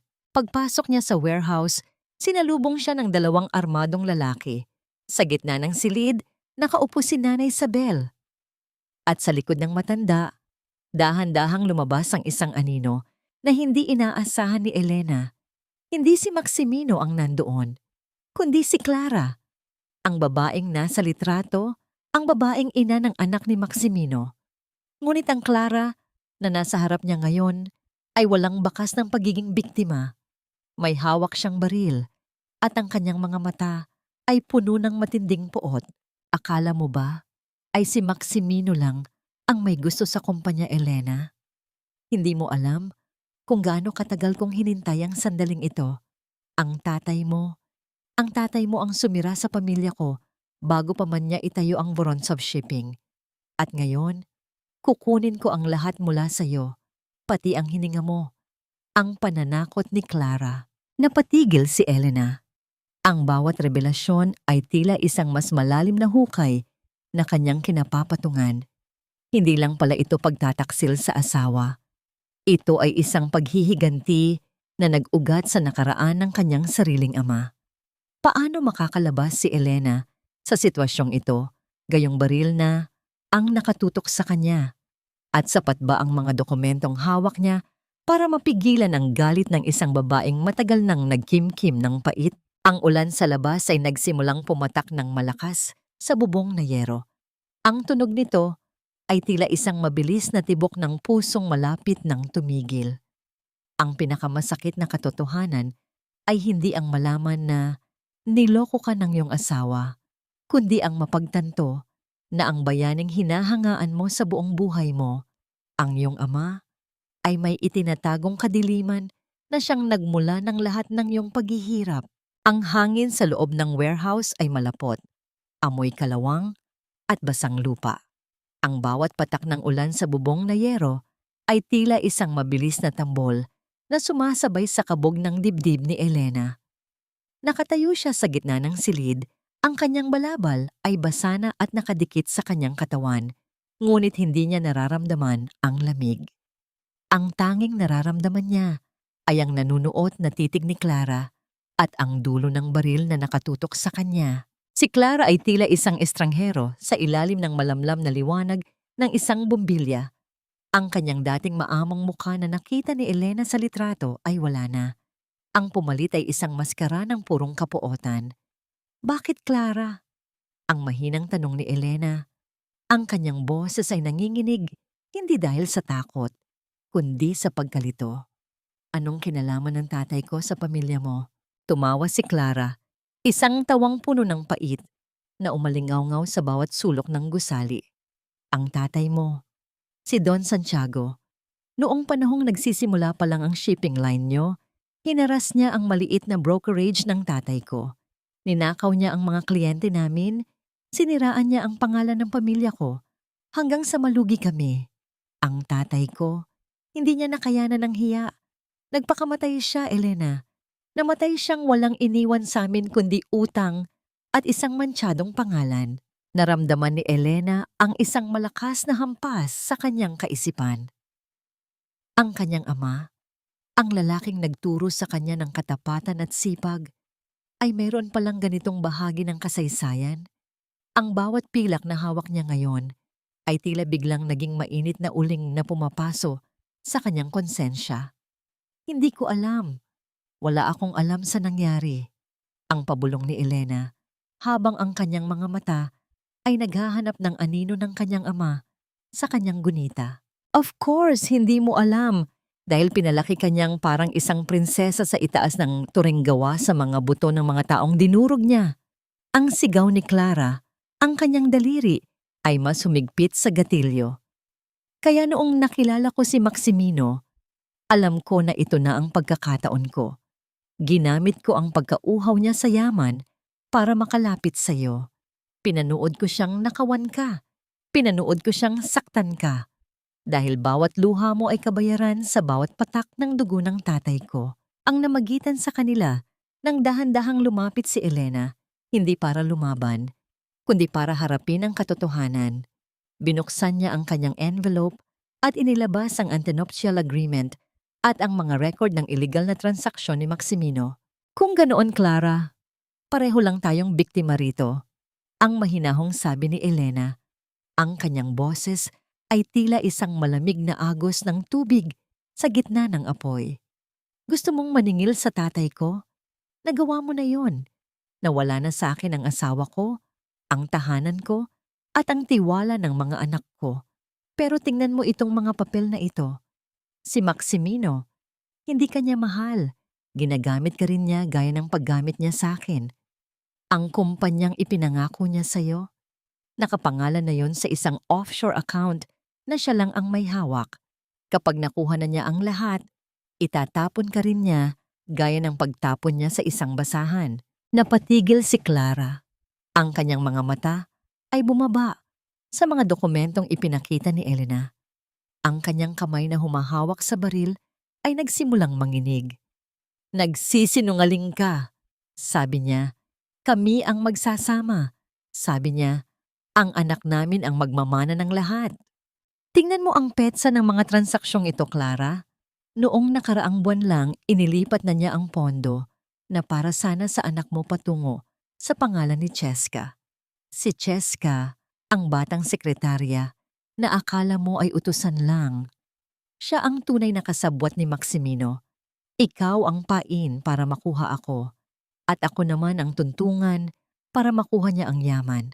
Sa huli, tayong dalawang ina ang maiiwang walang-wala. Ang katahimikan sa loob ng warehouse ay naging mas mabigat kaysa sa ulan. Narinig ang mahinang hikbi ni Nanay Isabel sa sulok. Isang tunog na tila nagpagising sa damdaming ina ni Clara. Dahan-dahang ibinaba ni Clara ang baril. Ang kanyang balikat ay bumagsak sa bigat ng katotohanan. Niloko niya ako. Lahat kami. Niloko niya. Ang pabulong ni Clara habang tuluyan ng bumuhos ang kanyang mga luha. Sa pagkakataong yon, mabilis na lumapit si Ben mula sa dilim at inalalaya ng kanyang ina. Ngunit si Elena ay nanatiling nakatayo sa harap ni Clara. Hindi niya nararamdaman ang tagumpay. Nararamdaman niya ang isang malalim na pagkakaisa sa babaeng itinuring niyang kaaway. May pagkakataon pa tayo, Clara, ang sabi ni Elena habang hinahawakan ang malamig na kamay ng babae. Ang gala night ay bukas na. Doon niya balak i-finalize ang lahat. Kung gusto mo ng tunay na katarungan, hindi para sa tatay mo, kundi para sa anak mo, tulungan mo ako. Ipakita natin sa mundo kung anong klaseng halimaw ang lalaking pinaglingkuran natin. Bago pa man makasagot si Clara, narinig nila ang tunog ng mga sasakyang paparating sa labas ng warehouse. Ang mga ilaw ng sasakyan ay tumagos sa mga siwang ng pader, tila mga mata ng isang mangangaso. Nandito na sila. Ang kaba sa boses ni Ben. Clara, ibigay mo sa akin ang baril at makinig ka sa sasabihin ko. Ang utos ni Elena. Anong plano ang gagawin ni Elena ngayong magkasama na ang dalawang babaeng pinagtaksilan ni Maximino? Makakaya ba nilang itago ang kanilang alyansa hanggang sa huling sandali ng gala night? Habang papalapit ang mga tauhan ni Maximino, si Elena ay tumayo ng matuwid sa harap ng pintuan. Ang kanyang mukha ay wala ng bakas ng takot. Sa likod ng kanyang mga mata, ang apoy ng paghihiganti ay napalitan na ng isang mas matinding liwanag. Ang liwanag ng isang babaeng handang itama ang mga mali ng nakaraan. Anuman ang kapalit. Ang kaaway ng aking kaaway ay aking kaibigan. Ngunit sa mundong ito ng pagtataksil, ang mas tamang sabi ay, ang kapwa-biktima ng parehong lalaki ay ang tanging taong maaari mong pagkatiwalaan. Ang mga ilaw ng sasakyan sa labas ng bodega ay tila mga nanunuring mata na pilit bumabutas sa kadiliman. Sa loob, nanatiling tahimik si Elena at Clara. Isang mabilis na tinginan ang namagitan sa kanila, isang pag-uunawaan na hindi na nangangailangan ng mga salita. Ibigay mo sa akin ang baril, Clara. Magpanggap tayong kontrolado mo pa rin ang sitwasyon. Ang pabulong na utos ni Elena habang naririnig ang mabibigat na yabag ng mga tauhan ni Maximino sa labas. Dahan-dahang iniabot ni Clara ang sandata. Ang kanyang mga kamay ay nanginginig pa rin. Siguraduhin mong totoo ang sinasabi mo, Elena. Kapag nalaman kong niloloko mo rin ako, hinding-hindi ako mag-aalangan na tapusin ka. Pareho tayong ina, Clara. Iyan ang tanging garantiya na meron tayo. Ang sagot ni Elena habang inaayos ang kanyang sarili at pilit na pinapakalma ang kanyang hininga. Bumukas ang malaking pintuan ng bodega nang may malakas na kalansing. Pumasok si Bong, ang pinakapinagkakatiwalaang tauhan ni Maximino, kasama ang 3 pang lalaki. Nakita nila si Clara na nakatayo, hawak ang baril na nakatutok sa paanan ni Elena na tila ba ay sumusuko na ito. Good job, Clara! Ang nakangising sabi ni Bong habang inilalabas ang kanyang radyo. Sir Maximino, nakuha na po namin sila. Hawak na rin po namin ang mga dokumento. Dalhin niyo sila sa main office sa Laguna. Huwag niyo silang sasaktan hanggat hindi ko nakukuha ang pirma ni Elena. Gusto ko, buhay siyang makakapanood sa tagumpay ko bukas. Ang boses ni Maximino sa radyo ay puno ng kayabangan. Tila ba ay hawak na niya ang buong mundo.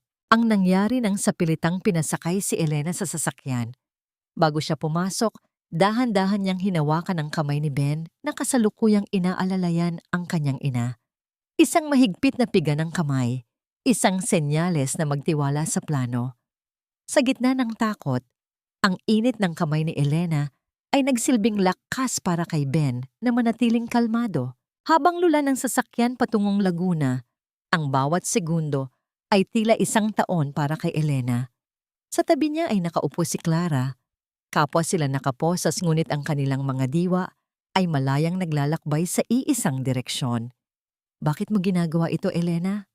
Ang pabulong na tanong ni Clara habang nakatingin sa labas ng bintana kung saan ang ulan ay unti-unti nang tumitila. You could have just saved yourself.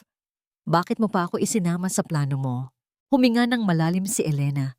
Ang amoy ng basang lupa at usok ng sasakyan ay tila nagpapabigat sa kanyang pakiramdam. Dahil sa huli, Clara, ang kumpanyang yun ay itinayo ng tatay ko para sa mga taong tapat. Kung hahayaan nating mapunta ito kay Maximino, pare-pareho tayong matatalo. Gusto kong makita ng mga anak ko na ang kanilang ina ay hindi lang biktima, kundi isang babaeng kayang itama ang mga mali. Pati na ang mga mali ng nakaraan. Samantala, sa loob ng mansyon ng mga Vorontsov, abala si Maximino at Cheska sa paghahanda para sa gala night. Ang buong bahay ay puno ng mga bulaklak, mamahaling dekorasyon, at ang tunog ng mga kubyertos na inaayos para sa malaking piging. Hon, look at this dress. It's perfect for the new First Lady of Vorontsov Shipping, right? Ang malambing na sabi ni Cheska habang pilit na ipinapakita ang kanyang mamahaling gown sa harap ng salamin. Ngunit si Maximino ay hindi nakatingin sa kanya. Nakatingin siya sa isang maliit na tracker sa kanyang laptop, tinitingnan ang lokasyon ng sasakyang nagdadala kay Elena. Tomorrow, Cheska. Tomorrow, we will have everything. Ang Laguna properties, ang merger, at ang katahimikan ni Elena. Wala nang makakapigil sa atin. Ang hindi alam ni Maximino, si Attorney Mendoza ay hindi rin natutulog. Sa isang lihim na opisina, kasama ang ilang matatapat na board members na matagal nang nasusuklam sa pamamalakad ni Maximino, tinatapos nila ang isang legal counter-offensive. Siguraduhin niyo na ang bawat camera sa gala night ay nakalink sa ating main server, ang utos ni Mendoza. Hindi lang natin siya ibabagsak sa harap ng mga board members, ibabagsak natin siya sa harap ng buong bansa. Ang gabi ay lumalim, at ang bawat panig ay naghahanda na para sa huling pagtatagpo. Si Elena, sa loob ng kanyang madilim na silid kung saan siya pansamantalang ikinulong sa Laguna, ay dahan-dahang kinuha ang isang maliit na hairpin mula sa kanyang buhok, isang lumang gamit na itinuro sa kanya ng kanyang ama noong bata pa siya kung paano gamitin sa oras ng kagipitan. Ang tunog ng pagpihit ng lock ay tila isang musika sa gitna ng katahimikan. Ang kanyang puso ay tumitibok ng mabilis, ngunit ang kanyang isip ay kasing linaw ng kristal. Maximino, akala mo ay ikaw ang direktor ng palabas na ito, ngunit bukas, malalaman mo na ang bawat linya na binitawan mo ay ako ang sumulat. Ang pabulong ni Elena sa sarili. Sino ang unang magkakamali sa gabi ng gala?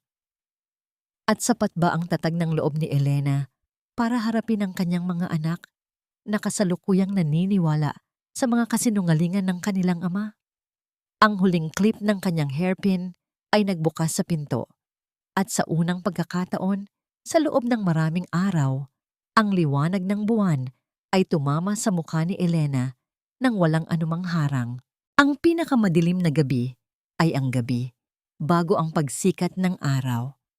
Ngunit sa ilalim ng mga nagniningning na bituin at mamahaling telang sutla, may mga pusong mas madilim pa sa kailaliman ng dagat.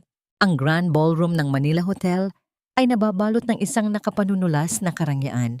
Ang amoy ng libu-libong puting orkidya ay humahalo sa bango ng mga mamahaling French perfume ng mga panauhin.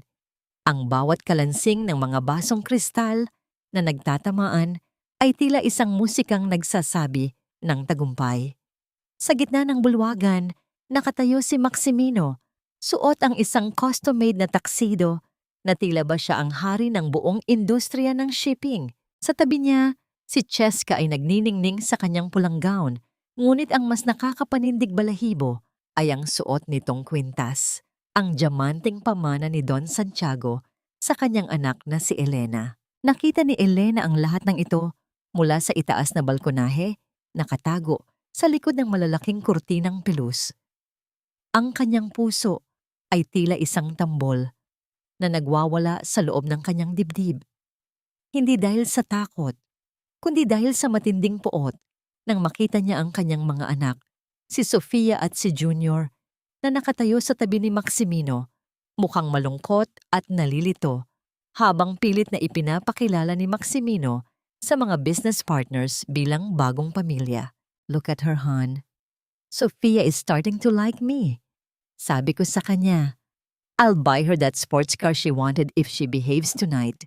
Ang pabulong na tawa ni Cheska kay Maximino na narinig ni Elena dahil sa suot niyang maliit na earphone na nakalink sa mikroponong itinanim ni Ben sa tuxedo ni Maximino. Naramdaman ni Elena ang isang mura sa loob ng kanyang puso. Ang kanyang mga anak ay ginagawang produkto. Binibili ang pagmamahal gamit ang perang ninakaw sa kanya. Ang nangyari nang makita ni Elena si Sofia na dahan-dahang hinawakan ng kwintas sa leeg ni Cheska at mabilis na bumitaw, tila ba napaso. Nakita ni Elena ang luhang pilit na pinipigilan ng kanyang anak. Sa sandaling iyon, ang lahat ng pag-aalinlangan ni Elena ay naglaho. Hindi ko na ito hahayaang tumagal pa. Ang pabulong ni Elena sa kanyang radyo. Attorney Mendoza, Ben, handa na ba ang lahat? Ready na, Elena? Ang bawat screen sa ballroom na ito ay kontrolado na namin. Ang sagot ni Mendoza mula sa van sa labas. Dahan-dahang bumaba si Elena sa hagdanan, ngunit hindi siya dumaan sa harap. Ginamit niya ang service elevator at lumabas sa gilid ng stage. Ang bawat hakbang niya ay puno ng dignidad. Suot ang isang simpleng itim na bestido, isang matinding pagkakaiba sa makulay na paligid. Siya ang anino ng katotohanan sa gitna ng pekeng liwanag. Umakyat si Maximino sa gitna ng entablado. Hawak ang isang mikropono. Ladies and gentlemen, tonight is not just about the anniversary of Vorontsov Shipping. Tonight, we celebrate a new beginning, a merger that will redefine the industry, and a new chapter for my family. Lumingon si Maximino kay Cheska at inilahad ang kanyang kamay. I would like to introduce my partner, the woman who stood by me during the hardest times of this company transition, Cheska. Palakpakan ng mga tao, ngunit ang tunog nito ay tila isang insulto sa bawat sakripisyo ni Elena. Ngunit bago pa man makalapit si Cheska sa mikropono, ang malaking screen sa likod nila ay biglang nag-flicker. Ang video ng kanilang merger presentation ay napalitan ng isang madilim na footage. Ang boses ni Maximino ay umalingaw-ngaw sa buong ballroom. Hindi ang boses niya ngayon, kundi ang boses niya sa loob ng library noong gabi ng pagtataksil. Elena is just like a piece of old furniture. Boring, dusty, at wala nang pakinabang. I'm just waiting to throw her out. Natahimik ang buong bulwagan. Ang tanging naririnig ay ang mabilis na paghinga ni Maximino at ang malakas na tibok ng puso ng mga panauhin. Namutla si Maximino. Ang kanyang kamay na humahawak sa mikropono ay nagsimulang manginig. Ngunit hindi doon nagtapos ang video. Lumitaw ang mukha ni Clara. Maximino, kailan mo ba sasabihin kay Elena ang tungkol sa anak natin? Sabi mo, kapag nakuha mo na ang Laguna properties, itatapon mo na siya at tayo na ang magsasama. At ang huling bahagi ng video ay ang pinakamabagsak. Isang secret recording ni Maximino at Cheska na nagtatawanan habang pinag-uusapan kung paano nila nilason ang isip ni na Sofia tungkol sa kanilang ina. Sofia is so gullible. Akala niya talaga nagnanakaw ang nanay niya. Ang tawa ni Cheska sa video. Isang malakas na pagsinghap ang nagmula sa mga tao. Si Sofia, na nakatayo sa ibaba ng stage, ay napatakip sa kanyang bibig habang ang mga luha ay tuluyan ng bumuhos. Tumingin siya sa kanyang ama nang may matinding pandidiri. Sa gitna ng katahimikan, dahan-dahang lumabas si Elena mula sa gilid ng kurtina. Ang bawat mata sa ballroom ay nakatitig sa kanya. Hindi siya sumisigaw, hindi siya nag-eskandalo. Naglalakad siya ng may dahan-dahang hakbang patungo sa gitna ng entablado. Ang bawat tunog ng kanyang sapatos ay tila isang hatol ng kamatayan para sa karera ni Maximino. Tumingin si Elena ng diretso sa mata ni Maximino. Ang takot na nakita niya sa mga mata ng kanyang asawa ay ang pinakamatamis na katarungan na naramdaman niya sa buong buhay niya. "The merger is cancelled, Maximino." Ang malamig na sabi ni Elena sa mikropono. Ang kanyang boses ay tila isang kidlat na yumayanig sa buong gusali. "Dahil sa oras na ito, ang bonds of shipping ay hindi na sayo. I'm exercising the moral turpitude clause ng ating antenuptial agreement. From this moment on, you are nothing but a trespasser in my company." Ngunit sa gitna ng kanyang tagumpay, isang bagay ang hindi inaasahan ni Elena. Biglang tumayo ang isa sa mga board members, ang kuya ni Clara, at bumunot ng isang dokumento. "Hindi ka pwedeng mag-isa rito, Elena. Ang pamilya ko ang may hawak ng kalahati ng shares na ibinigay ni Maximino bilang collateral. Sino ang tunay na may-ari ng kumpanya sa huli? At anong gagawin ni Maximino ngayong cornered na siya sa harap ng buong alta sosyedad ng Maynila?" Ang gabi ay hindi pa tapos at ang pinakamalaking twist ay kasisimula pa lamang lumantad. May mga pagkakataon na ang katarungan ay hindi dumarating sa loob ng korte, kundi sa harap ng mga taong pinahalagahan mo, kung saan ang bawat tingin ng panghuhusga ay mas matalim pa kaysa sa anumang hatol ng batas. Sa ilalim ng nakasisilaw na liwanag ng entablado, si Maximino ay tila isang hayop na nasukote sa bitag. Ang kanyang tuxedo na kanina ay simbolo ng kapangyarihan. Ngayon ay tila isang masikip na balat na sumasakal sa kanya. Ang mga bulong ng mga panauhin ay parang mga bubuyog na humuhuni sa buong ballroom. Bawat isa ay tila isang sampal sa kanyang pagkatao. "Maximino, hindi ito totoo, di ba? Sabihin mo sa kanila na gawa-gawa lang ang video na yan." Ang histerikong sigaw ni Cheska habang pilit na humahawak sa braso ni Maximino. Ngunit buong dahas siyang tinabig ng lalaki, dahilan para mapaupo ang babae sa sahig. Ang kanyang pulang gown ay nagmukhang isang mantsa ng dugo sa gitna ng entablado. "Manahimik ka, Cheska!" ang bulyaw ni Maximino. Lumingon siya kay Elena. Ang kanyang mga mata ay nanlilisik sa galit at takot. "Elena, akala mo ba ay panalo ka na?" Sinasabi ni Don Ricardo, ang kuya ni Clara, na hawak niya ang kalahati ng shares. "Kahit mapaalis mo ako, hindi mo pa rin kontrolado ang kumpanya." Dahan-dahang lumapit si Sofia sa gitna ng entablado. Ang kanyang mga hakbang ay mabigat. Ang kanyang mukha ay basang-basa ng luha. Ang nangyari nang tumayo siya sa pagitan ni Elena at Maximino. Tumingin siya sa kanyang ama nang may matinding pait. Ang tingin na hinding-hindi makakalimutan ni Maximino hanggang sa kanyang pagtanda. Bakit?" Ang halos pabulong na tanong ni Sofia. "Bakit mo kami ginamit? Sabi mo, si Mama ang sumira sa pamilya natin. Sabi mo, kailangan ka naming protektahan. Pero ang totoo, ikaw ang sumira sa amin. Pinanood mo kaming saktan ang sarili naming ina para lang sa pera mo." "Sofia, anak, ginagawa ko ito para sa future nyo." Ang pagtatangka ni Maximino na humawak sa balikat ng anak, ngunit mabilis na umiwas si Sofia. "Future? Anong future ang matitira sa amin kung ang pundasyon ng buhay namin ay gawa sa kasinungalingan?" Ang sagot ni Sofia bago siya tumakbo patungo kay Elena at niyakap ito ng mahigpit. "Mama, patawarin niyo po ako. Patawad po." Naramdaman ni Elena ang mainit na luha ng kanyang anak na tumatagos sa kanyang balabal. Hinaplos niya ang buhok ni Sofia, ang kanyang sariling mga mata ay nanginginig sa matinding emosyon. Ito ang katarungang higit pa sa anumang yaman, ang muling makuha ang puso ng kanyang mga anak.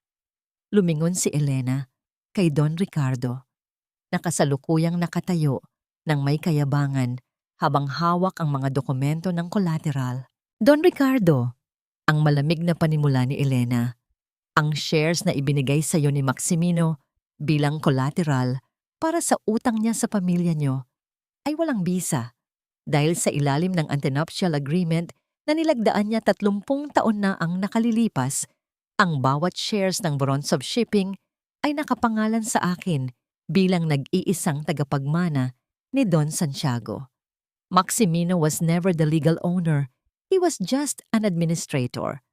At sa oras na nilabag niya ang moral clause, ang lahat ng transaksyong pinasok niya gamit ang kumpanya ng walang pahintulot ko ay itinuturing na pagnanakaw. Namutla si Don Ricardo. Ang mga dokumentong hawak niya ay dahan-dahang nalaglag sa sahig. Ang katahimikan sa ballroom ay nabasag ng dahan-dahang pumasok si Clara mula sa gilid ng pintuan kasama si Attorney Mendoza. Totoo ang sinasabi ni Elena. Kuya, ang sabi ni Clara, ang kanyang boses ay malakas at puno ng determinasyon. Ginamit mo ako para makaganti sa mga Vorontsov, pero ang hindi mo alam, pati tayo ay niloko ni Maximino. I'm here to testify against both of you. Handa akong pumasok sa kulungan, basta siguraduhin nating hindi makakatakas ang lalaking ito. Isang malakas na tunog ng pagbagsak ng baso ang narinig mula sa likuran. Si Maximino ay napaupo sa kanyang silya. Ang kanyang mukha ay wala ng kulay. Ang bawat pangarap niya, ang bawat kasinungalingang itinayo niya sa loob ng 3 dekada ay gumuho sa loob lamang ng isang gabi. Security! Paki-eskortan ang mga taong ito palabas. Ang utos ni Elena, ang kanyang tinig ay wala ng galit, kundi isang malalim na kapayapaan. Maximino, ang iyong mga gamit ay nasa labas na ng mansyon. Huwag mo nang subukang bumalik. Mula sa oras na ito, hindi ka na bahagi ng buhay namin. Habang kinakaladkad si Maximino at Cheska ng mga gwardiya, sa gitna ng mga panauhing kumukuha ng litrato at video, lumingon si Maximino sa huling pagkakataon. Nakita niya si Elena, nakatayo sa gitna ng entablado, yakap ang kanyang mga anak, at sa paligid nila ay ang mga taong dating humahanga sa kanya, ngunit ngayon ay tumitingin sa kanya ng may pandidiri. Naglakad si Elena palabas ng ballroom kasama ang kanyang mga anak. Hindi nililingon ang nakaraan. Habang naglalakad sila sa hallway ng hotel, naramdaman niya ang malamig na hangin ng gabi. Isang hangin na hindi na nagdadala ng bagyo, kundi ng isang bagong simula. Ngunit sa gitna ng kanyang tagumpay, naramdaman ni Elena ang isang mahinang panginginig sa kanyang kamay. Ang laban ay tapos na, ngunit ang mga sugat sa kanyang puso. Kailan kaya ito maghihilom? At ang lihim na sinabi ni Clara tungkol sa tatay niya. Sapat ba ang katarungang nakuha niya para tabunan ng pait ng nakaraan? Tumingala si Elena sa langit, kung saan ang buwan ay malinaw na nakatanaw sa kanya. Isang tanong ang nanatili sa kanyang isipan. Pagkatapos ng bagyo, mayroon nga bang tunay na kapayapaan? O ang katahimikan ba ay simula lamang ng isa pang uri ng pakikipagsapalaran? Matapos ang pinakamalakas na bagyo, ang hangin ay laging nagdadala ng amoy ng basang lupa at bagong pag-asa.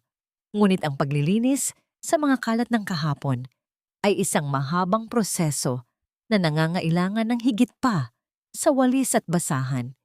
Ito ay nangangailangan ng matapang na puso para magpatawad, hindi para sa nagkasala, kundi para sa sariling kapayapaan. Ang mansyon ng mga Vorontsov ay muling nababalot ng katahimikan, ngunit ang katahimikang ito ay hindi na mabigat o mapanlinlang. Ang bawat sulok na dati ay puno ng mga bulong ng pagtataksil, ay tila nalinis na ng malamig na simoy ng umaga. Nakaupo si Elena sa dulo ng mahabang hapagkainan. Hawak ang isang tasa ng kape. Ang usok mula sa tasa ay dahan-dahang gumagapang paitaas, tila mga alaalang unti-unti nang naglalaho sa hangin. Ang namagitan ng pumasok si Junior sa kusina. Ang kanyang anak na lalaki, na dati ay laging umiiwas sa kanyang tingin, ay dahan-dahang lumapit at nilaro ang mga daliri sa gilid ng mesa. Walang imik na kinuha ni Junior ang pitsal ng gatas at sinalina ng kape ng kanyang ina, gaya ng ginagawa nito noong bata pa siya. Ang simpleng pagkilos na yon ay nagpadaloy ng init sa puso ni Elena na higit pa sa anumang kape.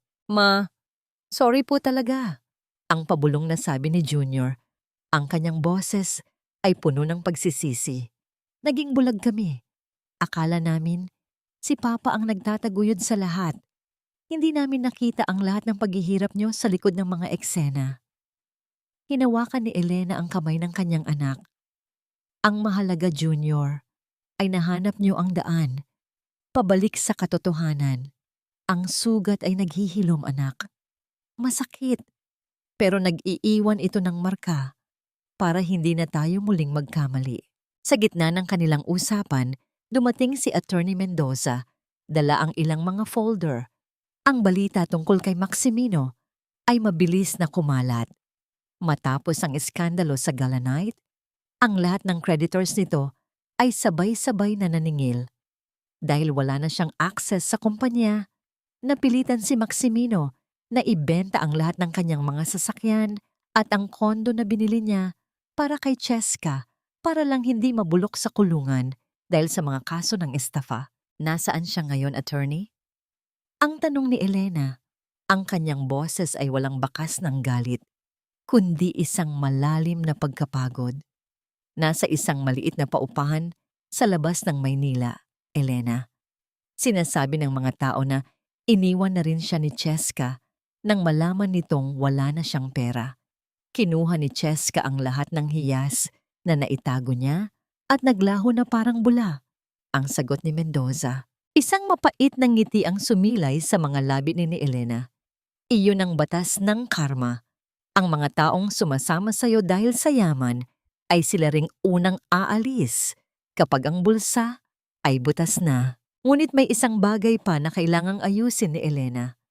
Dinala siya ni Ben sa isang maliit na paupahan sa kabilang panig ng lungsod. Doon, sa isang madilim at masikip na silid, nakita niya si Clara.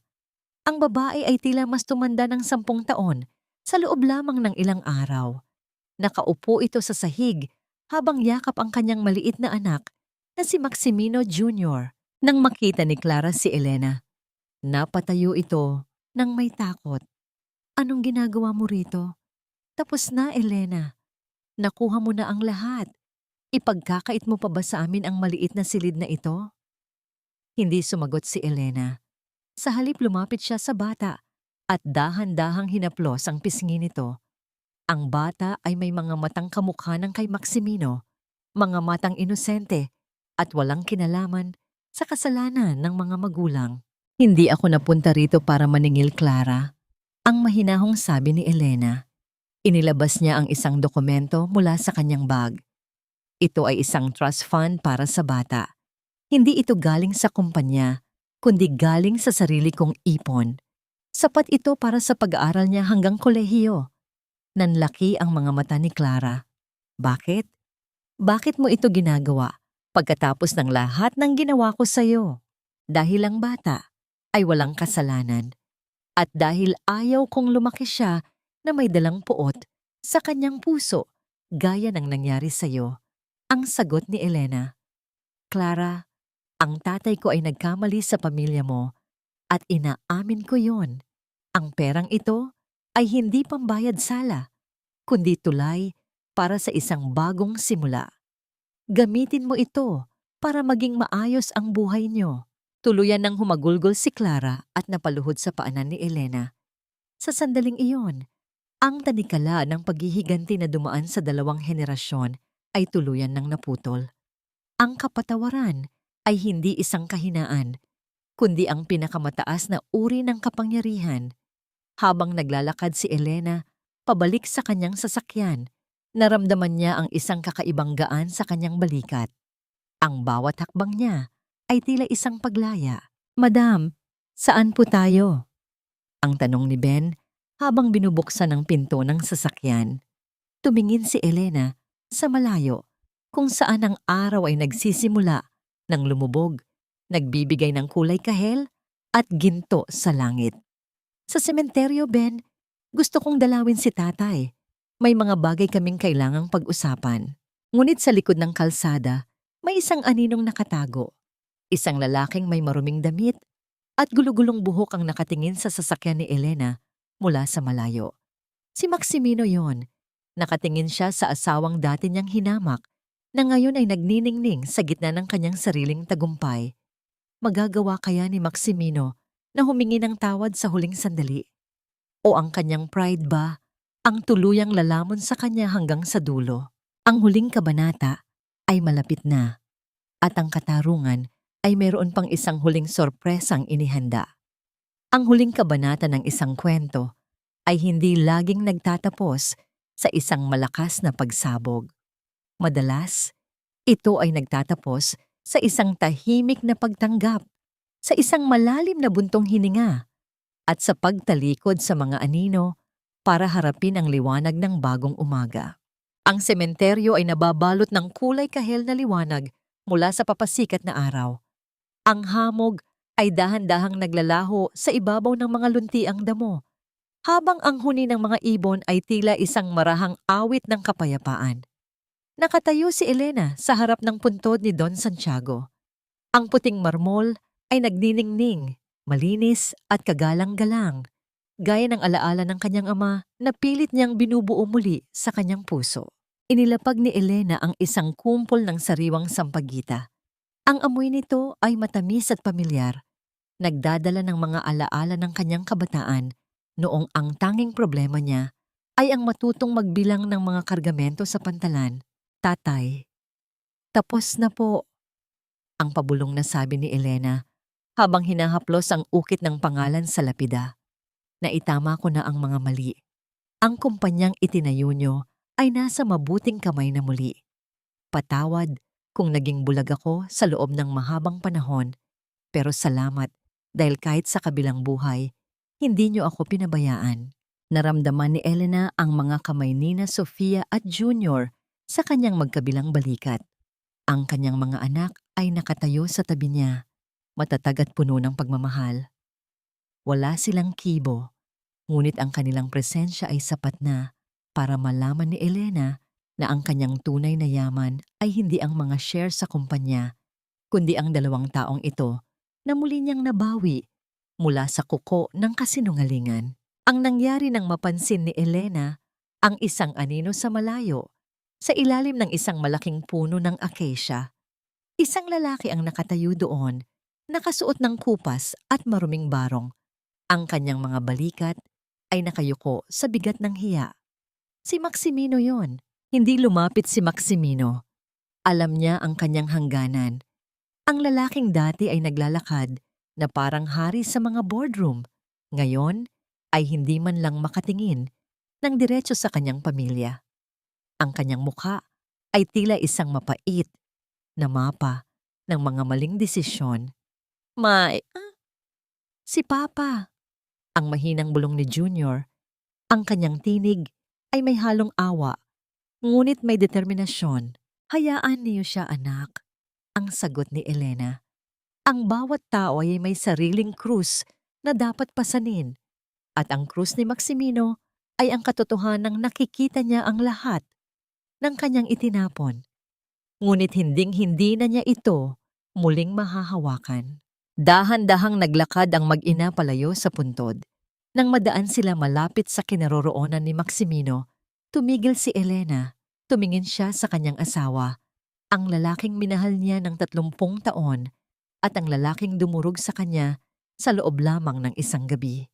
"Elena," ang halos paos na tawag ni Maximino. Ang kanyang mga mata ay punong-puno ng luha. "Patawad, patawarin mo ako.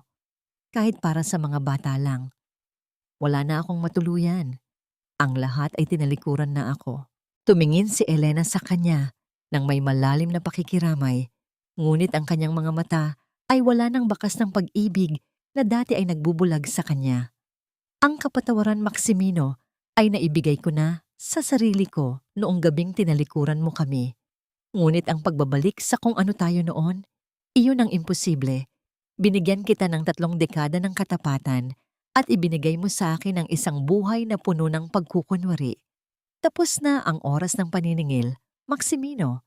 Ang natitira na lamang ay ang iyong sariling paglalakbay para mahanap ang iyong kaluluwa. Kinuha ni Elena ang isang maliit na sobre mula sa kanyang bag at iniabot ito kay Maximino. Ito ang huling tulong na matatanggap mo mula sa akin.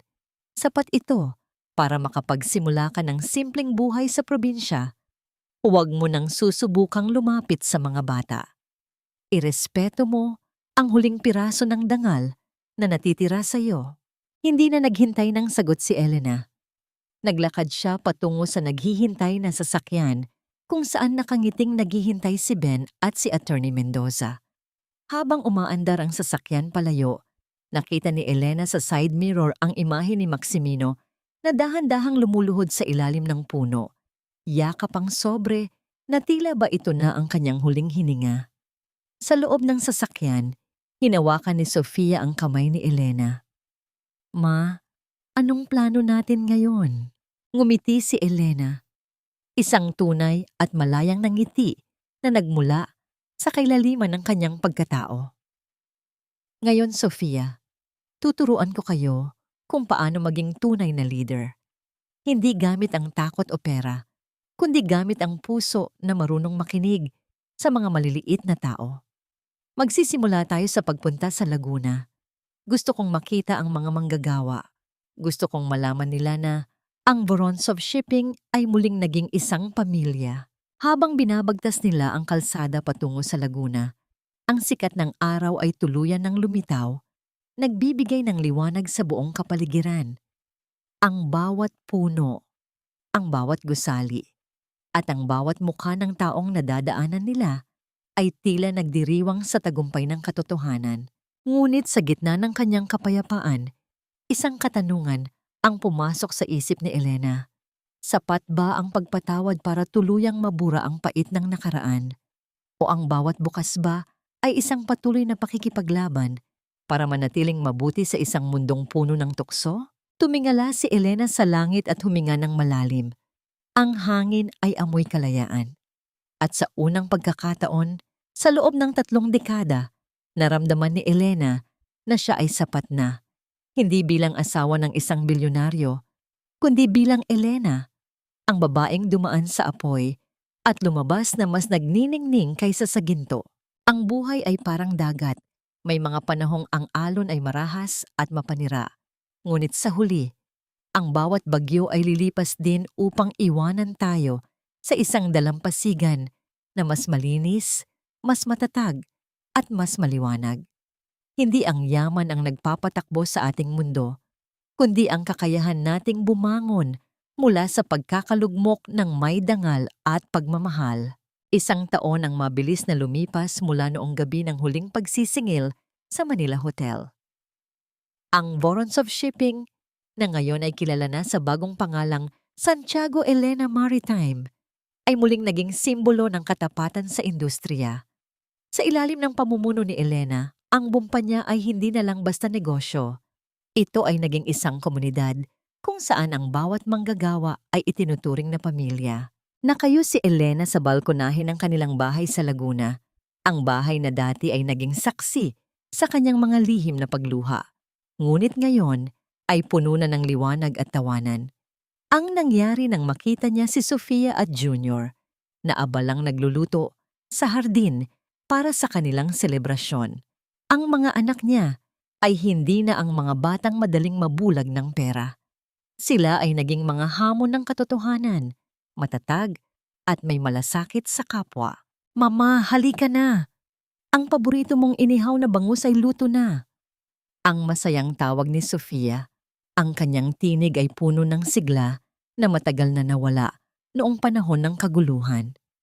Ngumiti si Elena at dahan-dahang bumaba. Habang naglalakad siya sa damuhan, naramdaman niya ang init ng sikat ng araw sa kanyang balat. Isang init na hindi na nakakapaso, kundi nagbibigay ng buhay.